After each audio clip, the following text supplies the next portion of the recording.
Chapter 1042. Su Yi's promise to support the Kingdom of Ruhr naturally wouldn't just stop at words. A week after meeting with Duke Boris, New Flyer and the Kingdom of Ruhr made a joint announcement. The Kingdom of Ruhr would sell 2 iron mines and 4 magic crystal mines in the northeast to New Flyer. This announcement didn't seem that special at first glance because with New Flyer's financial resources, it wasn't a problem for them to buy several mines. Moreover, New Flyer had been wildly collecting mineral resources in the signs these past few years.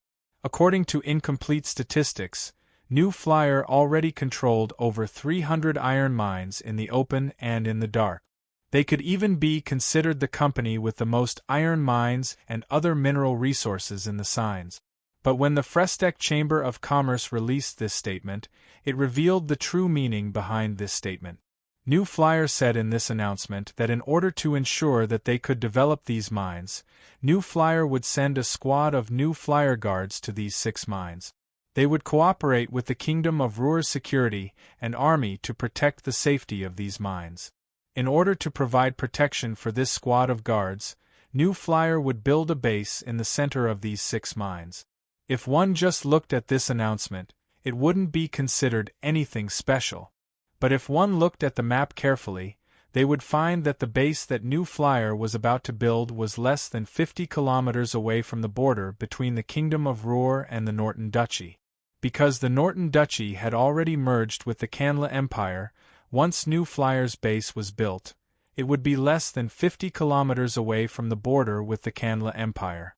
Anyone who understood the situation on the continent could easily see that once New Flyer's base was built, it would be equivalent to hammering a nail into the Canla Empire's heart. Although the border between the Canla Empire and the Kingdom of Ruhr wasn't short, the only place that could easily enter the Kingdom of Ruhr from the Canla Empire was the border to the east and north of the Kingdom of Ruhr. Now that New Flyer had set up a base on the northern border and stationed a squad of New Flyer guards, they had announced that anyone who entered the New Flyer's security zone without permission would be treated as an enemy. This was equivalent to setting up a forbidden zone here. If the Canla Empire tried to invade the Kingdom of Ruhr through here, they would inevitably step into the New Flyer's security zone. Anyone could see that New Flyer did this as a warning to the Canla Empire. ####. It's just a trivial company, they actually dare to be this arrogant. The Kandra Emperor looked at the report in his hand with a dark look on his face. There was an incomparably cold glow in his eyes as he gave a snort filled with anger. This Su Yi, does he really think that with his military magic machines, he can do whatever he wants? The highest commander of the Canla Empire's army, Marshal Campbell Sudirman, gave a sigh. It's a pity, Your Majesty, this is the truth. The might of the Frestec Chamber of Commerce's military magic machines was something that even Arch-Magi couldn't resist, so it was even more impossible for a normal army to resist. So from a purely military point of view, not only our Canla Empire, even in the signs, there is no one who can do anything to the New Flyer's guards. But isn't it just a company?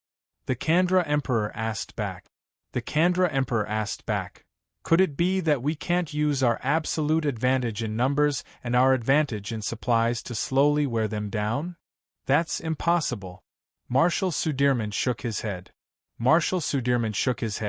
Your Majesty, the Empire's army has made detailed calculations and the final conclusion is that the possibility of achieving this is close to 0. Why?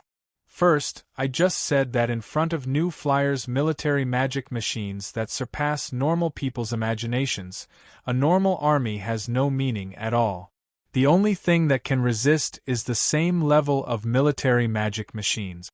No matter how many soldiers our empire has, as long as the New Flyer's guards have supplies, they can only send themselves to their deaths. You mean that the Empire's army can't harm the New Flyer's guards at all? Hearing this question, Marshal Sudirman was silent for a bit before giving a long sigh with a bleak look. Your Majesty, I'm very unwilling to admit it, but this is the truth. This time, the Kandra Emperor also fell silent. After a few minutes, he spoke again. You just said first, is there any other reason? Yes. Marshal Sudirman nodded and continued. Marshal Sudirman continued, Your Majesty, you just said that you want to rely on our advantage in numbers and supplies to wear down the new flyers' strength bit by bit to defeat them. My answer to you is that there is no meaning in numbers. So you want to say that we don't have any advantage in supplies?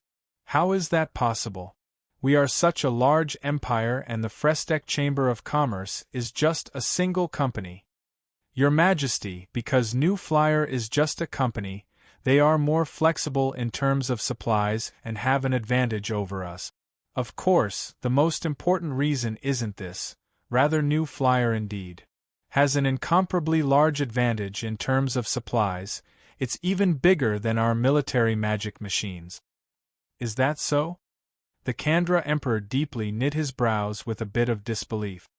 Your Majesty, what do you think the so-called logistical supplies are? Marshal Sudirman asked. This. The Kandra Emperor was silent for a bit before shaking his head. I'm not a soldier, so I can't describe it clearly. But the so-called logistical supply, generally speaking, is nothing more than preparing enough supplies and then giving these supplies to the soldiers who need them. Your Majesty is wise. What you said is the essence of supplies. Marshal Sudirman gave a slight nod of praise to the Kandra Emperor before continuing, but if you think about it carefully, you will find that in these two aspects, New Flyer has already surpassed all the other countries in the signs by more than 2 levels. It's that exaggerated? It's that exaggerated, Marshal Sudirman said with a serious look. New Flyer has various factories under their name, so they are very powerful in terms of production capacity. Just for military rations, New Flyer can produce enough rations for 500 soldiers for a week in just a single day with the flour processing factory they opened with the elves. As for the most important military magic machines, although I'm not clear on the Frestec Chamber of Commerce's production situation, I can imagine that the Frestec Chamber of Commerce will spend a lot of effort on this. The Kandra Emperor was silent for a bit before slowly nodding. Then in terms of transporting supplies, New Flyer has magic cars, magic boats, magic airships, and other magic machines. They can transport supplies quickly by land, sea, and air. Although our empire has some large transport magic cars, they are far from meeting the requirement. Most of our supplies still rely on the ancient horse carriages. Not to mention safety and transport capacity, just the speed alone is several times worse than New Flyer. The Kandra Emperor was silent for even longer this time. He saw the serious look on Marshal Sudirman's face and knit his brows as he fell into deep thought, as his expression was also serious. Actually, as the Emperor of the Kanla Empire, of course he had some understanding of these important matters for the Kanla Empire. But before this, he always felt that although New Flyer had many advantages that other countries couldn't compare to, even the Kanla Empire couldn't compare to them, they were just a company in the end and weren't worth worrying about. So before this, his attitude towards the Frestec Chamber of Commerce was to cooperate with them and obtain benefits from this cooperation. He didn't treat them as equals at all.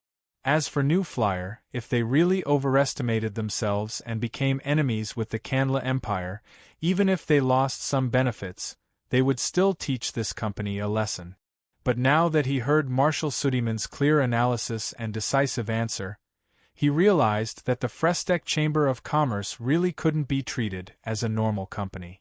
This Chamber of Commerce actually had an absolute advantage in the military aspect. It was really hard to imagine. This means that Sudirman, your conclusion is that we can't fight New Flyer right now? The Kandra Emperor thought for a bit before asking this. Yes, Your Majesty. Marshal Sudirman nodded solemnly. Marshal Sudirman gave a serious nod. We should avoid direct conflict with New Flyer as much as possible. So we can't move against the Kingdom of Roer right now? The Kandra Emperor asked. Marshal Sudirman revealed a bitter smile. The New Flyer has already made their stance clear. Although I'm not willing, from the perspective of the Empire, it's better not to consider this matter. Alright, I'll ask you one last question. The Kandra Emperor asked in a deep voice. We can't fight New Flyer because you think that the Empire's army isn't a match for the New Flyer's guards. Then I want to ask, if New Flyer suddenly invades the Empire, can our Empire's army stop them? Marshal Sudirman's bitter smile disappeared, and he said with a serious look, Your Majesty, even if we have to give up the lives of our soldiers, we definitely won't allow anyone to invade a single inch of our Empire's land. I'm not asking about your loyalty, rather I'm asking you, can you stop them? The Kandra Emperor raised his voice as he asked this. Marshal Sudirman was silent for a breath of time before he gave a slow and heavy nod. Please be assured, Your Majesty. Attacking and defending are two different matters. New Flyer doesn't have enough power to invade the Empire and Sui isn't that stupid. Very good. The Kandra Emperor gave a satisfied nod. The Kandra Emperor nodded with a satisfied look. Since we can't destroy New Flyer on the battlefield, we'll think of other methods. In the end, we have the giant Kanla Empire behind us and Sui only has a single company behind him.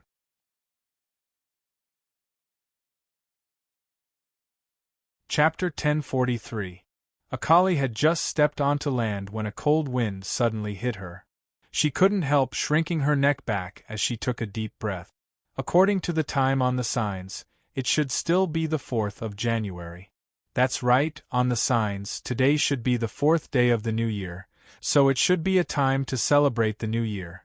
If she was still on the signs continent, she would have returned home to spend New Year's with her family and wouldn't have come to this barren place in the cold wind. However, she wasn't on the signs continent right now, rather she was on a new continent that only existed in legends called the Demon Cloud Continent. When she was still on the boat, she had looked at the continent in the distance. She found that other than this place being a bit desolate, it wasn't that different from the signs continent. It was just a very normal coast. It wasn't like the hell of a world filled with demons and poisonous gas that was said to be filled with legend. Of course, since working at the New Flyer and being influenced by Sui all year round, she had already developed the scientific way of looking at problems that Sui had mentioned. She already didn't believe in these legends. Of course, this also meant that after she stepped onto this legendary continent, she wasn't as excited as she thought she would be. Turning to look at her colleagues who were still excited about stepping onto a new continent, Akali clapped her hands and called their attention back. Alright, don't be in a daze, quickly get to work. Senna, take a few people with you to set up a small magic signal station and test if the magic signal has been affected in this area. Wakufu, take a look around with the construction team and do a geological survey. Find at least 5 places suitable for building magic signal towers for me. Mundo, you. A series of complicated orders came from Akali's mouth, and the people she called immediately began to move, not wasting any time at all. Cassandra, who had been standing at the side and watching Akali's command with interest, saw that Akali had finished giving the order. She walked up and said with a smile, Hey, Akali, I don't usually see you being so imposing. Akali rolled her eyes at her and snapped, Nonsense, when you usually see me, it's mostly me facing a group of dragons. How can I be imposing? Cassandra laughed. What? Do you feel pressured in front of us? Hey, don't pretend that you don't know the term dragon's might. Akali mumbled. I really don't know what's going on with you dragons. Why do you have such an inexplicable thing like dragon might? It's not scientific at all. Science? Cassandra blinked and tilted her head to think. I keep hearing you say this word. What does it mean? Science is. Akali opened her mouth and blinked a few times. After thinking for a long time, she could only wave her hand. This word is too hard to describe. There are many things that need to be explained, so I think it'll be hard for you to understand. Just like how I don't understand the principle behind dragon might. Actually, you humans always say that we dragons have a natural dragon aura that makes you feel fear. In my opinion, it's just that you naturally feel fear after seeing our huge bodies, right? Cassandra tried to explain. For example, if you face a particularly large and fierce creature, you'll definitely feel fear. Is this human nature? Woo. What you say might be very reasonable. For example, after you turn into your human form, the pressure I feel from you is much smaller. Akali thought for a bit before clapping her hands. Alright, we didn't come here to discuss this, we still have proper things to do. Cassandra, can you fly up and see if there's any suitable large flat land nearby? No problem, Cassandra replied. She slowly flew into the sky and turned back into her dragon form. With a flap of her wings, she instantly flew into the distance. It would be great if the magic airship could be as agile as the dragons. Akali looked at Cassandra in the sky and couldn't help muttering this. She then shook her head and gave up this absurd idea. Even if the magic airship could be as agile as the dragons in the sky, it wouldn't be practical because there would be too much pressure on the people inside. Akali was curious before, and because of Cassandra's invitation, she rode on Cassandra's back and followed her through the sky a few times. When they were still in the sky, Akali almost fainted. When she landed on the ground, she immediately vomited all over the place. Akali's body was considered quite good, but since she couldn't take it, it meant that most humans couldn't take this kind of flying. Akali shook her head to throw this strange thought to the back of her head and focused on the main task at hand. Akali and the small team she led came to the Demon Cloud continent to prepare to build a magic signal tower on the coast. Then through the transmission, they would be able to contact Shinfei Island that was 700 kilometers away. According to the plan, they would build the Frestec Chamber of Commerce's first base on the Demon Cloud continent around this magic signal tower. Then with this magic signal tower as the starting point, they would lay down more magic signal towers bit by bit. While laying down the magic communication network, they would keep expanding the Frestec Chamber of Commerce's influence, affecting the continent even more. The first step of this large project was the most difficult, so Akali personally led the people who came with the fleet to the continent.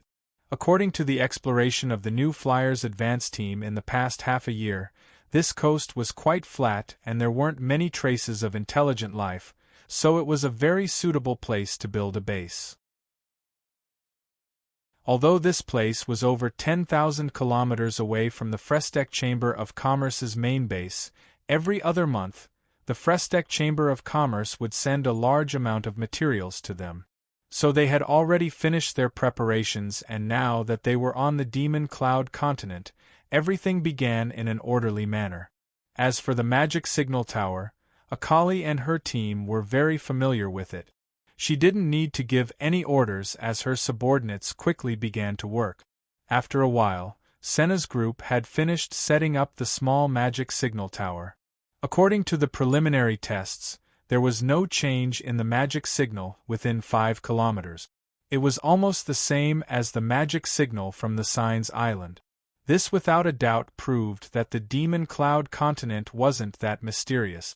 It was very similar to the Signs Island and there wasn't any difference at all between them. This result made Akali's group much more assured. What they were worried about the most was that the magic signal on the Demon Cloud continent was different from the Signs Island. They needed to do some very complicated work to test it and then do the rest of the work.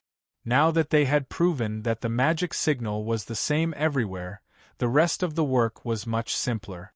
In the blink of an eye, a small camp was built.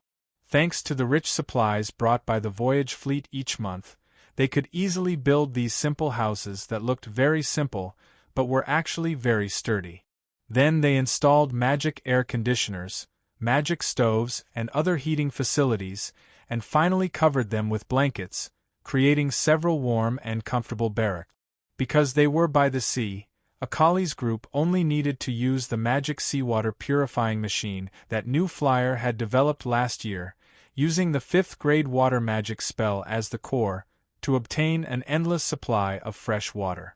After preparing a special barack and installing the magic air conditioners and magic water heaters, they even had bathing facilities that they couldn't even imagine when camping in the wild.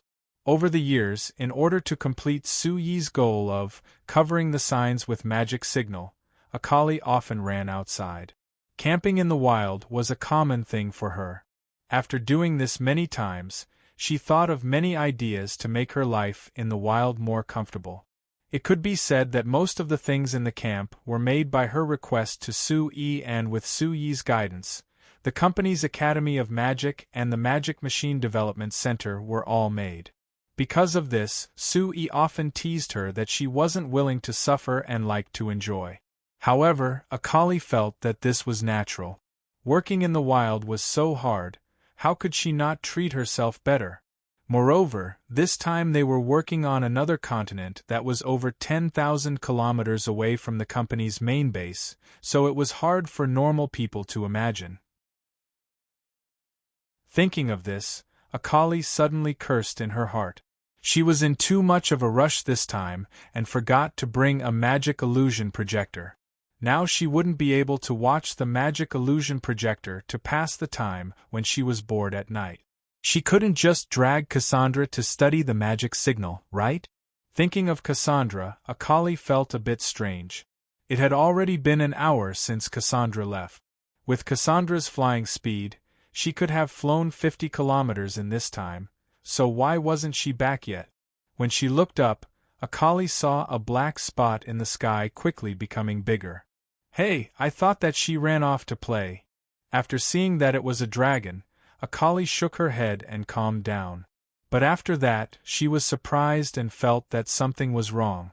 When she looked up again, she found that the dragon wasn't Cassandra at all, because this dragon was black in color.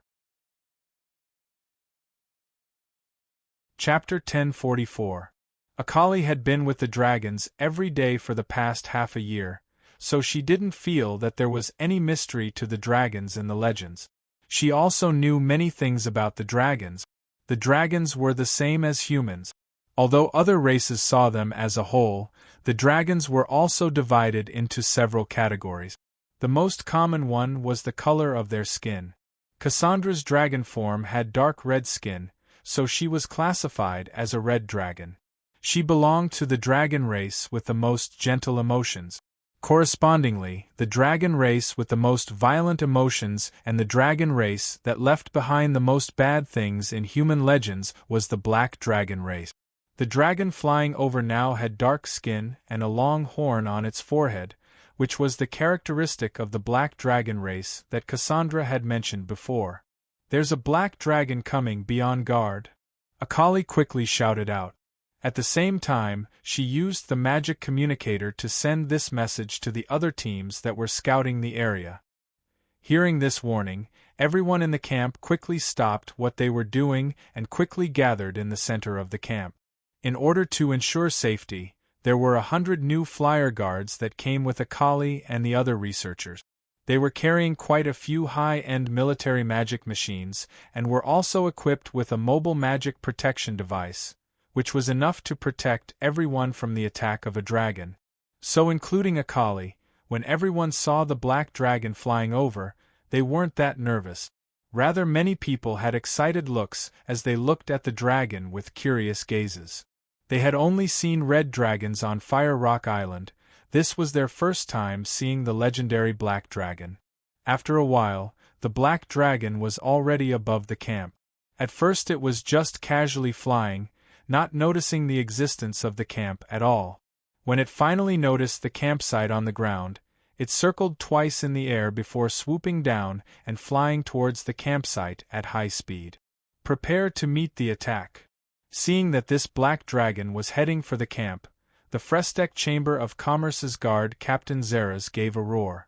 The 100 Frestec Chamber of Commerce guards under him all raised magic bazookas that were twice as thick as their arms. Zeras silently watched the black dragon come closer before raising his right arm to bring it down. Release. At his command, 100 magic rocket projectiles shot out in unison, heading straight for the dark dragon's face. The black dragon's huge body in the air slowed down for a moment before it let out an angry roar. From his point of view, the fact that these little bugs underground dared to attack him was simply outrageous.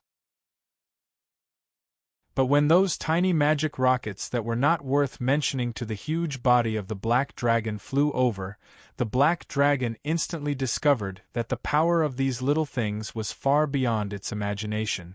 Boom, boom, boom, boom, boom. Countless flames erupted in the sky. The huge body of the black dragon that was originally diving down violently swayed a few times in the sky before tilting to one side. Then, it heavily smashed into a small hill about a few hundred meters away from the camp, causing the earth to shake. Seeing this, Akali had a strange expression on her face. Cassandra and her red dragon clansmen all had thick skin. If they appeared in their dragon form, they could block 7th grade magic and below with just their bodies. The magic bazookas that Zeras and the others were holding were the new models that New Flyer developed last year. Although each magic bazooka was very strong, it was at most comparable to a normal 6th grade fire spell. Why did this black dragon seem like it couldn't take a single hit? It had to be known that when Cassandra was training with the New Flyer guards last month, she wasn't this weak. However, Akali and Zeras didn't relax their vigilance. The vitality of the dragon race was very strong, so even if they were heavily injured, they still had a very strong killing power. If they really forced a dragon into a desperate situation, the destructive power they could release would be very terrifying. After a while, the black dragon crawled up from the ground. His body trembled as he shook off the thick dust on his scales. At this time, he no longer had the arrogance he had when he was in the sky, rather he was filled with anger. As a noble black dragon, he had actually been knocked down from the sky by these trivial humans. This was simply a great shame. The black dragon gave a roar that was like thunder in the sky. He opened his mouth and spat out a giant fireball that was close to 10 meters in diameter that flew in the direction of the camp. The New Flyer guards normally fought against high-grade magicians and even great magicians during their training, so naturally they were very clear on how to deal with magic attacks. Seeing this giant fireball, there was no need for Zeras to give the order. Several guards quickly took out a magic bazooka that was painted sky blue and stuffed it into the magic bazooka before firing it at the fireball. This entire action was very clean, it didn't even take 2 seconds. After these magic bazookas were fired, they were different from the magic bazooka from before. There were several traces of blue light in the air. In the blink of an eye, these special magic bazookas collided with the fireball. The magic bazooka quickly exploded, but it didn't explode into a fireball like before. Rather, there were several balls of cold mist that appeared. The giant fireball that the black dragon spat out was enveloped by these balls of cold mist and disappeared without a trace. The black dragon was clearly stunned for a moment. Then, it flapped its wings twice and flew over again. "Everyone be careful!" Zeras shouted. When he was about to order his subordinates to prepare for another attack, he suddenly found a giant shadow quickly flying down from the distance, blocking the black dragon's path. The black dragon was blocked as soon as he flew up and was instantly filled with rage. He opened his mouth to spit out another ball of flames, but when he saw the appearance of the shadow in front of him, he immediately closed his mouth. "Leon, why are you fighting with them?" Cassandra's angry voice came from the distance and clearly fell into the ears of Akali and the others. "I just wanted you to come and find someone first, but look at what you're doing. Is there only one thought in your head? Fight with others? If you do this again, believe it or not, I'll beat you up every time I see you in the future." Akali looked at Cassandra, who was still in her dragon form, scolding the black dragon in a daze with a strange look on her face. If this kind of conversation happened between two humans, it would be a very normal situation. But now, it was a dragon scolding another dragon loudly. This situation was simply as strange as it could get.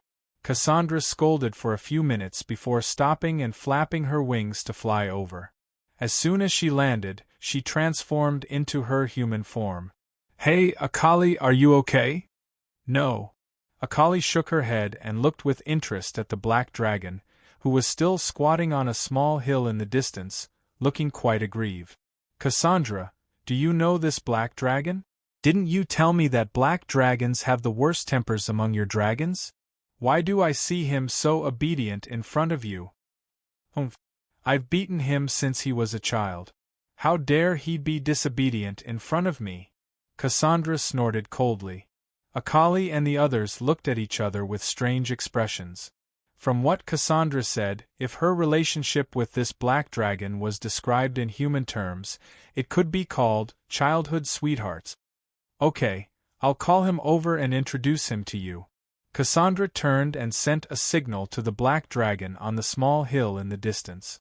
The black dragon immediately flew over and then carefully landed in front of everyone. "Hey, why aren't you transforming into your human form yet? You're so big. Do you want me to raise my head and talk to you?" Cassandra reprimanded the black dragon again. The black dragon made a dull sound as a response. Then, his figure changed and turned into the appearance of a young human man. "It really is a male dragon," Akali muttered in her heart as she reached her hand out to the human man that the black dragon had turned into. "Hello, my name is Akali. I'm Cassandra's friend. Nice to meet you." The black dragon glanced at Akali's outstretched hand and snorted disdainfully. "Lowly human, who would shake hands with you?" As soon as his voice fell, Cassandra slapped him on the head. "Do you believe that I won't drive you back now? Talk to me properly." The black dragon looked aggrieved and glanced at Akali bitterly.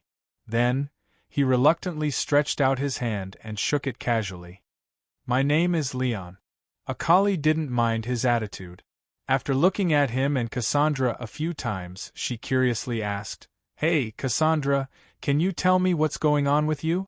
You're a red dragon, and he's a black dragon. Why do you look so familiar? Moreover, you said that you've beaten him since he was young. Could it be that you lived together when you were young?" Cassandra waved her hand. "That was over 1,000 years ago. I almost forgot about it. Anyway, it's fine as long as you know that my relationship with him isn't bad. Actually, I just contacted him before and told him that you were here, saying that you brought many fun things. I never thought that he would come here today. If it wasn't for me bumping into him, he might have already charged to our island." "Fun things?" Akali looked at Leon in surprise. "You're also interested in the magic sedan and the magic illusion film?" Leon replied in a deep voice, "I don't know what you're talking about. But Cassandra said that these things were fun, so of course I had to take a look." Akali rolled her eyes before laughing. If even a black dragon like Leon was interested in the new Flyers products, that really was great. Chapter 1045. Liang's appearance didn't disturb the progress of Akali and the others, so everything went on as usual. But Liang had planned on flying directly to Cinderclast Island, but now that he met Cassandra, he stayed behind and finished her work with her. Cassandra was coming to the Demon Cloud continent with the Frestec Chamber of Commerce's team this time. Other than leading the way, the most important task was to find a suitable open space to build a large enough race track. Since the new Flyers fleet came, the Red Dragon tribe that Cassandra belonged to had been attracted by the magic race car and the magic illusion film. After a few months of familiarity, the Red Dragon tribe who loved racing were no longer satisfied with just racing on Cinderclast Island. They wanted a wider space for them to race freely. So the new Flyer proposed a cooperation at this time. They hoped that the Red Dragon tribe and the new Flyer would cooperate to build a base on the coast of the Demon Cloud continent near Cinderclast Island and Shinfei Island. This base included a huge racing track, where the dragons could race to their heart's content. The new Flyer even proposed to help the Red Dragon tribe create a professional race for them to compete with each other. Cassandra loved racing very much and was the most familiar with the new flyer, so she naturally became the person in charge of this matter for the Red Dragon tribe. Leong, the black dragon that suddenly appeared, had been following behind Cassandra for the past few days. He flew with her to find a suitable place and watched her communicate with the new flyer. It didn't take long for him to become familiar with Akali and the others. So not long after, Leong made a request. "Hey, Akali, since your company can cooperate with Cassandra's tribe, can you cooperate with our tribe?" Akali looked at him with a smile, thinking that she had been waiting for him to say this for many days. It's not impossible, but our company has just set foot on this continent and there are still many things to prepare. And most importantly, we don't know what your tribe's attitude is, so it's hard to say. Akali purposely put on a difficult look. Our tribe will definitely be fine. Leong patted his chest and promised. As long as I go back and tell the clansmen that Cassandra and the others are doing these things, they will definitely not object. Cassandra snorted. Don't brag too early. Those stubborn fellows in your clan might not be able to accept these new things. Leon lowered his head and did not refute Cassandra's words. Seeing him like this, Akali felt a little strange. Be it in the legends or in Cassandra's description, the black dragons were known for their violent temper. Why did Leong not show any violent emotions, while Cassandra was more concerned about the stubbornness of the black dragons? Even a prideful guy like Leong couldn't refute this point. It could be seen how stubborn the Black Dragon clan was. Let's put aside whether we accept it or not because we can give it a try first.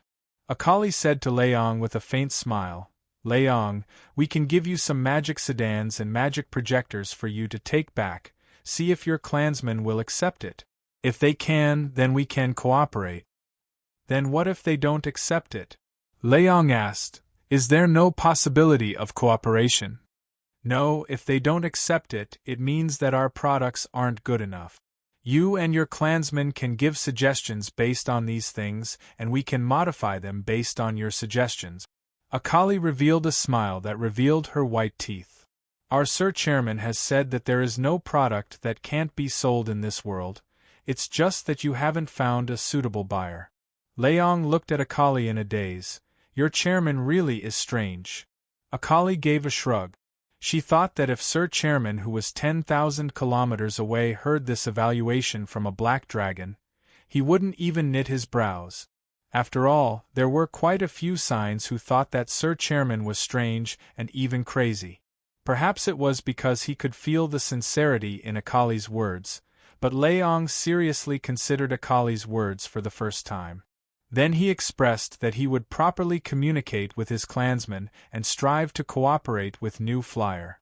Akali was very satisfied with this. If the Frestek Chamber of Commerce could reach a cooperation agreement with the legendary violent Black Dragon race, it would be very meaningful to their development on the Demon Cloud continent. Right, Akali, since you are a human company, why don't you do business with humans and come to do business with our dragon race? Isn't this very strange? Leong suddenly asked. Akali was startled. Although Cassandra had told her before that there were humans on the Demon Cloud continent, because the exploration team they had sent out before had not found any traces of humans within a radius of nearly 1,000 square kilometers, plus the information given by Cassandra was uncertain, they had not been sure about this. Now that Leong suddenly said this, didn't it mean that he had clear information about the humans on the Demon Cloud continent? You asked if there are any humans on this continent? Of course there are. Leong seemed a little strange to Akali's question. Although humans are very weak, they should be the fastest developing race on this continent. I remember that more than 1,000 years ago, there was only a small human tribe near our tribe, adding up to only a few hundred people. Now it has become a large gathering of humans. I estimate that there are at least tens of thousands of people. Tens of thousands of people. Akali's eyes widened with joy. If it was tens of thousands of people, it was enough to prove that the humans on the Demon Cloud continent had a considerable scale. And perhaps they had developed a very good civilization, so they should be able to make formal contact. Although the chairman had always emphasized that there were no racial differences in the eyes of merchants, compared to various non-human races, Akali still preferred to communicate with humans. If there were no humans on this continent, Akali would feel a little lonely. After asking Liang's tribe that was as far away as flying for 3 days and 3 nights, Akali temporarily put down the idea of immediately contacting that human tribe. Although she was very willing to communicate with her own race, before she had truly taken root on this continent, it might not be a good thing to rashly contact the natives of this continent. It had to be known that they were outsiders to this continent. Even if they were of the same race, it was doubtful that the natives would accept their arrival. After confirming the possibility of cooperating with New Flyer, Liang did not stay any longer. Early the next morning, he flew back to his tribe with 2 magic projectors and several magic illusion films strapped to his back. Akali and the other staff members of the Frestek Chamber of Commerce stayed here to prepare for the construction of the base. After a month of time, Akali and her subordinates had finally built a magic signal tower on a small mountain that was less than 100 meters above sea level 2 kilometers away from the coast, covering the entire area with magic signals. Their next job was to connect the magic signals here to Shinfei Island and Fire Cliff Island, ensuring that the communication between both sides was smooth. Although Akali had made a breakthrough in magic signal transmission, allowing the magic waves released by the magic signal tower to reach 15 kilometers away, greatly increasing the transmission distance, it was still impossible to transmit the magic signals to Shinfei Island and Fire Cliff Island that were several hundred kilometers away. At this time, it was time for the high-altitude magic signal transmission station that Akali had been working on with Cassandra and the other Red Dragon clansmen for half a year to make a move. Akali's first experiment was to have Cassandra use dragon language magic to create a magic signal source. Then after processing it, they placed it in a mechanical device and placed it in a magic airship that rose 1,000 meters above the ground, maintaining a distance of around 10 kilometers from the magic signal tower by the coast. Like this, the magic signal from the magic signal tower could be sent to the magic airship and then be sent out through the magic signal source in the mechanical device. To put it simply, it was equivalent to using the dragon language magic to create a small magic signal tower in the sky, allowing the magic signal to pass through on the sea. Actually, even if they didn't use the magic airship, they just needed to place a floating array around the mechanical device to make it float in the sky. However, in an experiment, this mechanical device would be moved by the airflow in the sky, so it couldn't be stabilized. It was even hard to keep it in place, so Akali could only use a magic airship to guarantee this. Of course, the magic airship was a very precious resource. The New Flyer only had a total of 10 magic airships for the Demon Cloud Continent Exploration Team, so it was impossible to keep going like this. So the key to Akali's team's research was how to make a suitable mechanical device that could stably float in the sky. If they could solve this problem, Akali could confidently say that there wouldn't be a problem even if they could directly communicate with the signs in the future. However, this problem wasn't something that Akali's research team could solve. They needed the New Flyer's Magic Machine Development Center to research this. So Akali didn't hesitate to send this series of problems back to the New Flyer headquarters through the fleet. As for her, she began to build a second magic signal tower with her subordinate. Su-Yi had told her before that wherever the magic signal could reach, it was New Flyer's territory. Chapter 1046. Compared to the hardships Akali and the others had to go through to build a complete magic communication network on the Magic Cloud continent, the situation in the signs was much better. Ever since the New Flyer had built a complete magic communication network in the Principality of Constantine, after nearly a decade of development, Not only did the New Flyer's magic communication network cover almost every inch of land in the competing countries in the southwest of Signs, but it also covered most of the other countries in the continent. After experiencing the convenience of long-distance real-time communication, the fixed magic communication devices and portable magic communicators of the New Flyer that weren't valued much before began to sell like hotcake. Because the magic communication network still had various flaws in its early stages, Sue didn't promote it to ordinary people for the time being. Therefore, the fixed magic communication devices and magic communicators were priced at an extremely high price. The fixed magic communication devices were sold for as high as 130 gold coins, while the magic communicators were sold for 80 gold coins. It was far from what ordinary people could afford. However, this didn't stop the enthusiasm of the merchants and nobles who always paid attention to appearances. In less than 4 months this year, more than 84,000 sets of fixed magic communication devices had been sold, and more than 56,000 magic communicators had been sold. Just these two products alone brought in a huge sales volume of more than 15 million gold coins for the New Flyer. Moreover, these two products were still in the stage of making huge profits, so the profits of the New Flyer exceeded an astonishing 12 million gold coins. Compared to other household magic machines whose profits were gradually decreasing, products related to the magic communication network could undoubtedly bring a higher profit margin. Moreover, the prospects were broad, and the potential was almost limitless. Therefore, the Xinfei Chamber of Commerce, which was mainly responsible for the production of these two products, put most of their energy into promoting and producing these two products. At the beginning of April, the Xinfei Chamber of Commerce signed a cooperation agreement with the Kanla Empire and the Mala Empire. According to the agreement, the Xinfei Chamber of Commerce would cooperate with the Amsterdam Chamber of Commerce and assist the two empires to further expand the magic communication network in their territories. It was estimated that the first phase of the project would take 5 years to complete. The goal of the first phase of the project was to ensure that all major cities in the two empires were included in the unified magical communication network to facilitate communication between the two empires. At the same time, according to the estimates given by the Xinfei Chamber of Commerce and the Amsterdam Chamber of Commerce, the first phase of the project would have 3,600 to 3,800 magic signal towers in the Kanla Empire and around 3,000 magic signal towers in the Mala Empire. Combined with the investment in other lines and maintenance, the total investment for the first phase of the project was estimated to exceed 300 million gold coins. This was undoubtedly an extremely large project.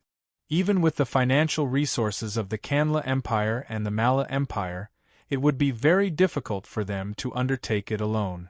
As a result, the Xinfei Communications Chamber of Commerce and the two empires signed an agreement again, establishing a communication management department led by the two empires to plan and manage the internal magic communication network of the two empires. In this department, the Xinfei Communications Chamber of Commerce didn't have management rights, but they did have management rights. This meant that in terms of the main matters, the two empires had the final say. As for how to manage the internal magic communication network of the two empires, the Xinfei Communications Chamber of Commerce had a certain amount of control. Moreover, if there were profits from operating the magic communication network, the Xinfei Communications Chamber of Commerce would receive a share of the profit. To put it in simpler terms, it was equal to the two empires contracting the internal magic communication network of their empires to the Xinfei Communications Chamber of Commerce. They only had the right to manage it and would let the Xinfei Communications Chamber of Commerce take care of the other aspects, so they wouldn't interfere. From another angle, the signing of this agreement meant that the New Flyer had truly entered the two empires. Sue attached great importance to this. The other people in Signs might not understand the value of this agreement, but he knew very well that communication was an inevitable desire for the development of society in the future. It would completely sweep the entire world with an unstoppable momentum. If the development of communication in this world could be as smooth as it was on Earth, then he believed that he would be able to see the spectacular scene of people on this continent holding a magic communicator in their hands in his lifetime.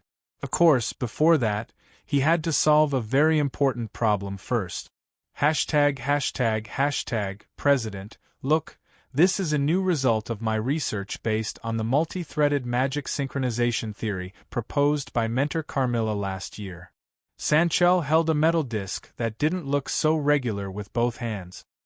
He held it in front of Su-Yi as if he was presenting a treasure. Su-Yi curiously took it. After looking at it for a while, he asked, "What is the specific use of this thing?" Sancheli chuckled and pointed at the metal disc. "Sir President, try injecting mana into it."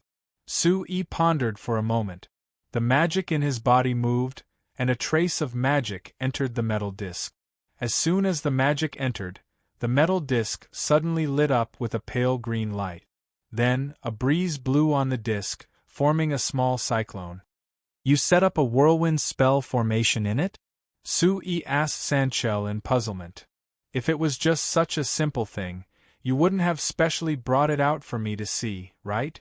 "Of course it's not that simple." Sanchel smiled and raised his hand. He stretched out a finger and pressed it against the metal disc. Su-Yi soon felt a different kind of magic entering the metal disc. He couldn't help but frown slightly.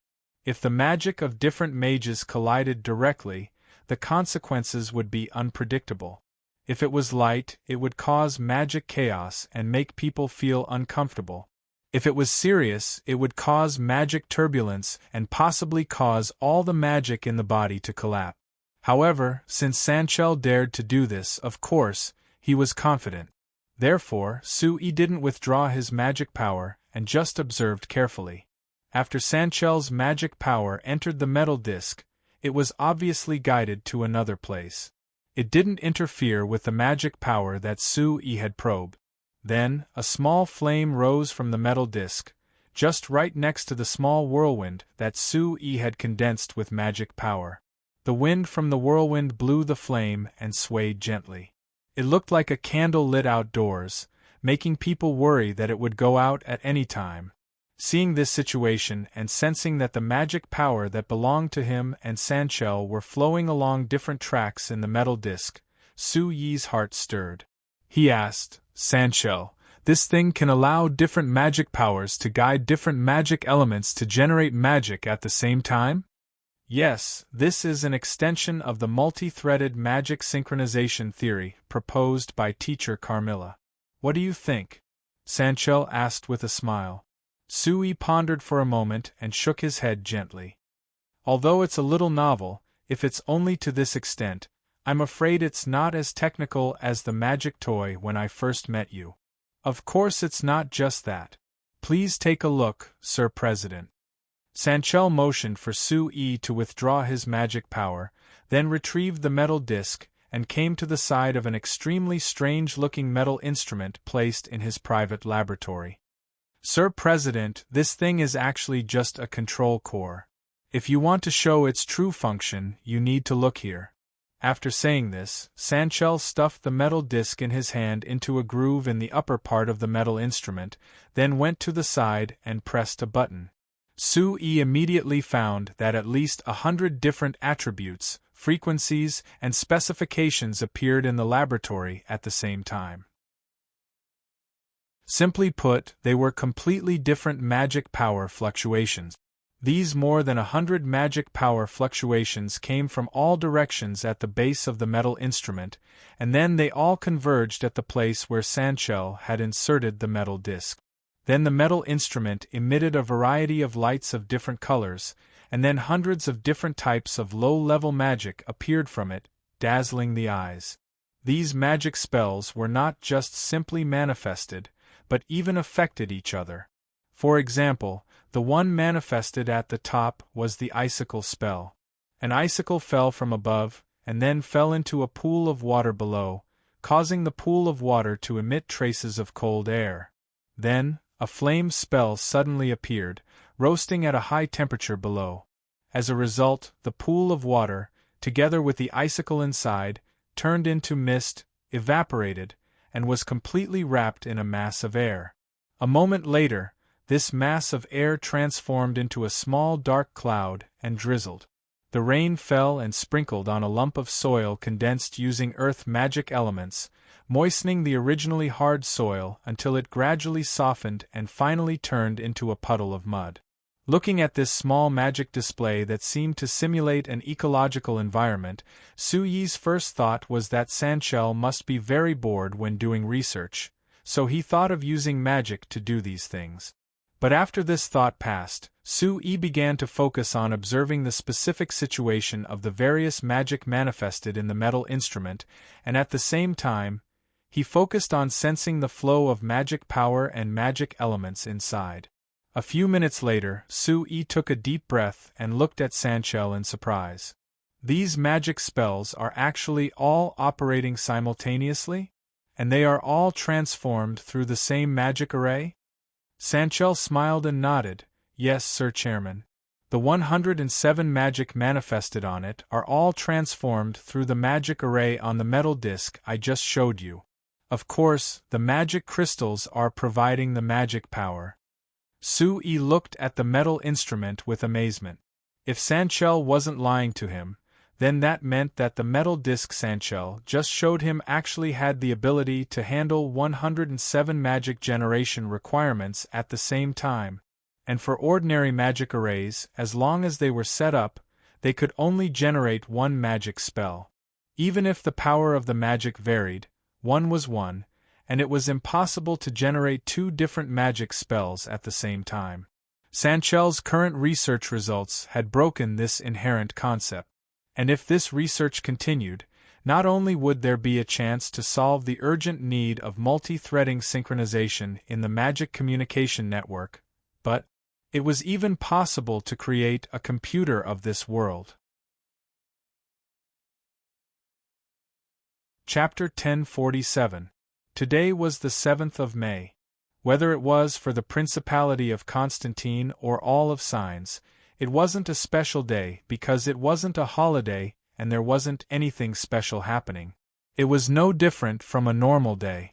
But for Su Yi this day was a bit special, because this was the day he transmigrated to this world. Moreover, this year's 7th of May was exactly 20 years since he transmigrated to this world. He remembered that on this day 10 years ago, which was also 10 years after Su Yi transmigrated to this world, Su Yi had specially come to a quiet place by himself. He had calmed down and spent some time by himself, reminiscing about his time on Earth. However, on this day that had been 20 years since he transmigrated, he didn't have any thoughts of reminiscing about it. After staying in this world for a long time, when he thought of the time on Earth, other than a trace of longing for his family on Earth, he didn't feel any sadness or sentimental emotions at all. The current him was already a person of the Signs continent. He had his family, his career, and his dreams on this continent.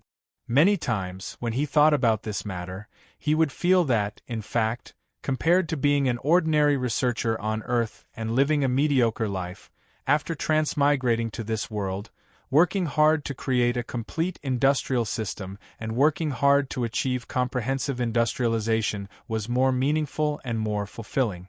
Look, walking on the streets now, there were flat roads and magic cars that were quickly moving on the road. This showed that the people of this world had changed greatly in terms of transportation. There were tall buildings that were over 10 stories tall on both sides of the road. With all kinds of household magic machines in the houses, it showed that the people of this world had changed greatly. The people walking on the streets were filled with energy and had red faces, looking very healthy. It could be seen that people's diet had improved. As for the clothes they were wearing, there were many different colors and styles. It couldn't be compared to the gray and white clothes that Su Yi saw when he transmigrated to this world. It could be seen that people's clothes had changed greatly. Food, clothing, shelter, and transportation, the 4 basic needs of humans had greatly improved over the years. And the reason for these improvements was without a doubt the contribution of the magic machine industry that Sui had brought.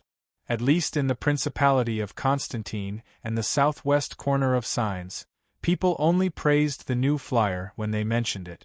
They thanked the new flyer for bringing such a large change to their lives. Sui was very satisfied with this, so he decided to stop moving forward for a bit on this special day. "Dad, look, it's Mom!" Freya suddenly pointed to the right as she shouted.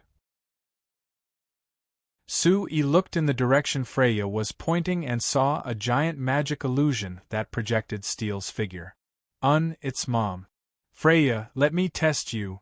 Do you know where your mother is right now?" Sui asked with a smile.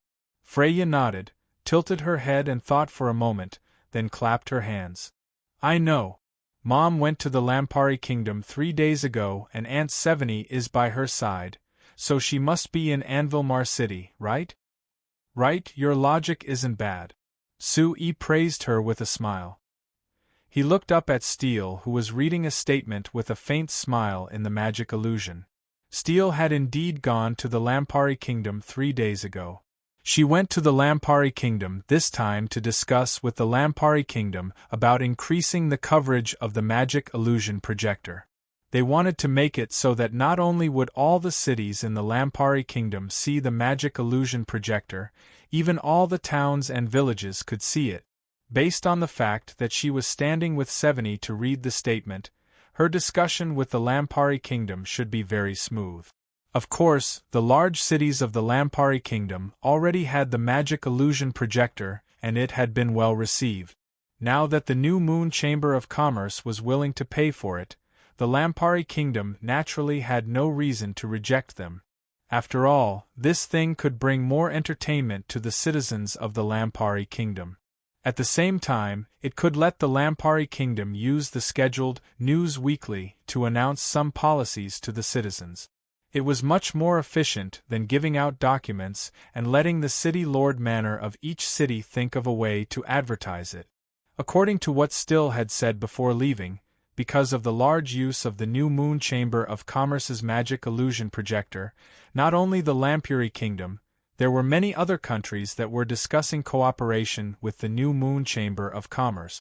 Even the two empires had already extended an olive branch to the New Moon Chamber of Commerce, warmly welcoming the New Moon Chamber of Commerce to invest in the two empires.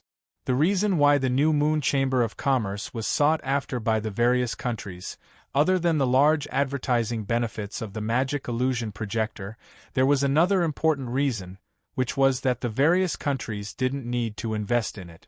This was because the New Moon Chamber of Commerce could set up the magic illusion projectors in each city, so they didn't need to invest in anything else. This method was simply stupid in the eyes of many people because even if one ignored the large-scale magic illusion projection device that needed to be installed in each city, just maintaining the people responsible for the operation of the magic illusion projection device in each city would cost a large amount of money. The New Moon Chamber of Commerce doing this was like throwing gold coins into the water to many people. There were even many people who guessed that the New Moon Chamber of Commerce was being supported by the new flyer. Otherwise, with just the New Moon Chamber of Commerce, it was impossible for them to support this large investment. As the New Moon Chamber of Commerce expanded their business, the new flyer could only continue to invest in this bottomless pit. But there was no other way, who told the New Moon Chamber of Commerce's president, Miss Steele, to be the most treasured wife of the new flyer's president, Sui. However, Sui was very clear that these people were wrong.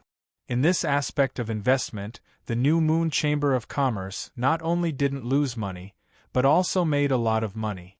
For most people, the way companies made money was nothing more than selling product. For the New Moon Chamber of Commerce, they only invested a large amount of manpower and resources, but didn't see any income. This was simply burning money. But what they didn't know was that the New Moon Chamber of Commerce also sold products, which were various magic illusion movie modules. As the New Moon Chamber of Commerce produced more and more magic illusion movies, the New Moon Chamber of Commerce's income in this aspect also increased. According to what Steele said, in the past year, the New Moon Chamber of Commerce had earned over 700,000 gold coins from this aspect. Although this number didn't seem like much, the profits in this aspect were very stable. Moreover, as the magic illusion projectors became more and more popular, it was actually a very good profit. Moreover, this was only a small part of the New Moon Chamber of Commerce's profits. In the past year, the New Moon Chamber of Commerce's profits had already reached over 8,700,000 gold coins. Although compared to the 140 million gold coins the new flyer made last year, this profit was clearly not enough. But no matter what, it couldn't be considered a losing business. And in this 8,700,000 gold coins profit, the biggest part was actually advertising. That's right, advertising. The New Moon Chamber of Commerce had set up large-scale magic illusion projectors in each city. They would play magic illusion movies at a set time each night, but outside of the night, they wouldn't be completely idle and would keep playing advertisements. These advertisements were short magic illusion movies that the New Moon Chamber of Commerce made at the request of various companies, organizations, and special individuals. Because they were very interesting and direct, the advertising effect was very good. When the New Moon Chamber of Commerce had just released this advertising service, only Sue represented the new flyer to make several magic illusion movies to advertise the new flyer's products. At the same time, he paid the New Moon Chamber of Commerce 300,000 gold coins in advertising fees. After the other companies saw how effective this advertising was, they all followed suit. Right now, there were 76 companies that had signed advertising contracts with the New Moon Chamber of Commerce, covering almost all the known industries. Through these advertisements, the New Moon Chamber of Commerce had earned a large profit of 6,170,000 gold coins last year. Now that Steele had gone to the Lampari Kingdom to sign a new advertising contract, the New Moon Chamber of Commerce's large-scale magic illusion projectors had increased in coverage, so naturally their income had increased as well. Sue believed that once the New Moon Chamber of Commerce set up large-scale magic illusion projectors in every city of the signs, the New Moon Chamber of Commerce's annual income would be shocking. "Dad, Mom is so beautiful!" Freya suddenly looked at Steele in the magic illusion projector and loudly praised her. Sue laughed and rubbed her head. "Of course, she is your mom. But Freya isn't that bad either, you're also very beautiful." Freya shook her head with a serious expression. "No, Dad, I'm just good-looking, but I'm not beautiful." Sue was stunned. "What do you mean good-looking, but not beautiful? Isn't that the same thing?" "Of course it's not the same." Freya shook her head again and her golden hair with a few strands of dark brown hair swayed back and forth, making her look even more lively. She was already 14 years old this year and had already finished puberty last year. Now she had completely grown into a big girl. With the genes she inherited from Steele, Freya could be said to be a perfect little beauty. When she walked on the street, she would have close to 100% of the people looking at her. But now she was saying that she was just good-looking, but not beautiful. This was very strange. "Then tell me, how is it different?" Sue found it a bit funny as he asked back. Freya tilted her head and thought for a bit. "Mom is beautiful because she has a good temperament. It's temperament. Dad, look, Mom makes people feel that she is full of confidence and charm. People can't help but want to listen to her, don't you think so? Is that so?" Sue looked at Steele in the magic illusion projector and didn't find anything special. Maybe it was because he and Steele had been married for a long time and couldn't be more familiar with each other, so they couldn't have too many special feelings. Freya, on the other hand, was more sensitive to such matters as she had just matured into a sensible young lady. "I understand why." Freya suddenly clapped her hands and shouted with a look of realization. Dad, Mom looks so beautiful. Oh no, she has a good temperament. That's because she is the president. So Dad, I want to be the president too. Ah. Sue-Yi looked at Steele in astonishment. He couldn't understand her sudden change in thinking. Why did you suddenly have this idea? Because I wanted to be the president since I was young. Freya said matter-of-factly. Dad, I thought you were very impressive since I was young. Now that I see Mom like this, I have made up my mind. I want to be the president. Dad, didn't you ask me before what I wanted to be in the future? Now I have decided. I want to inherit you and become the president of New Flyer. There was no need to mention how strange Sue-Yi's expression became. He had asked Freya this question many times before. Every time, he would get a different answer from her. But today, he didn't ask at all, and Freya suddenly said this. He hoped that it wasn't a sudden impulse.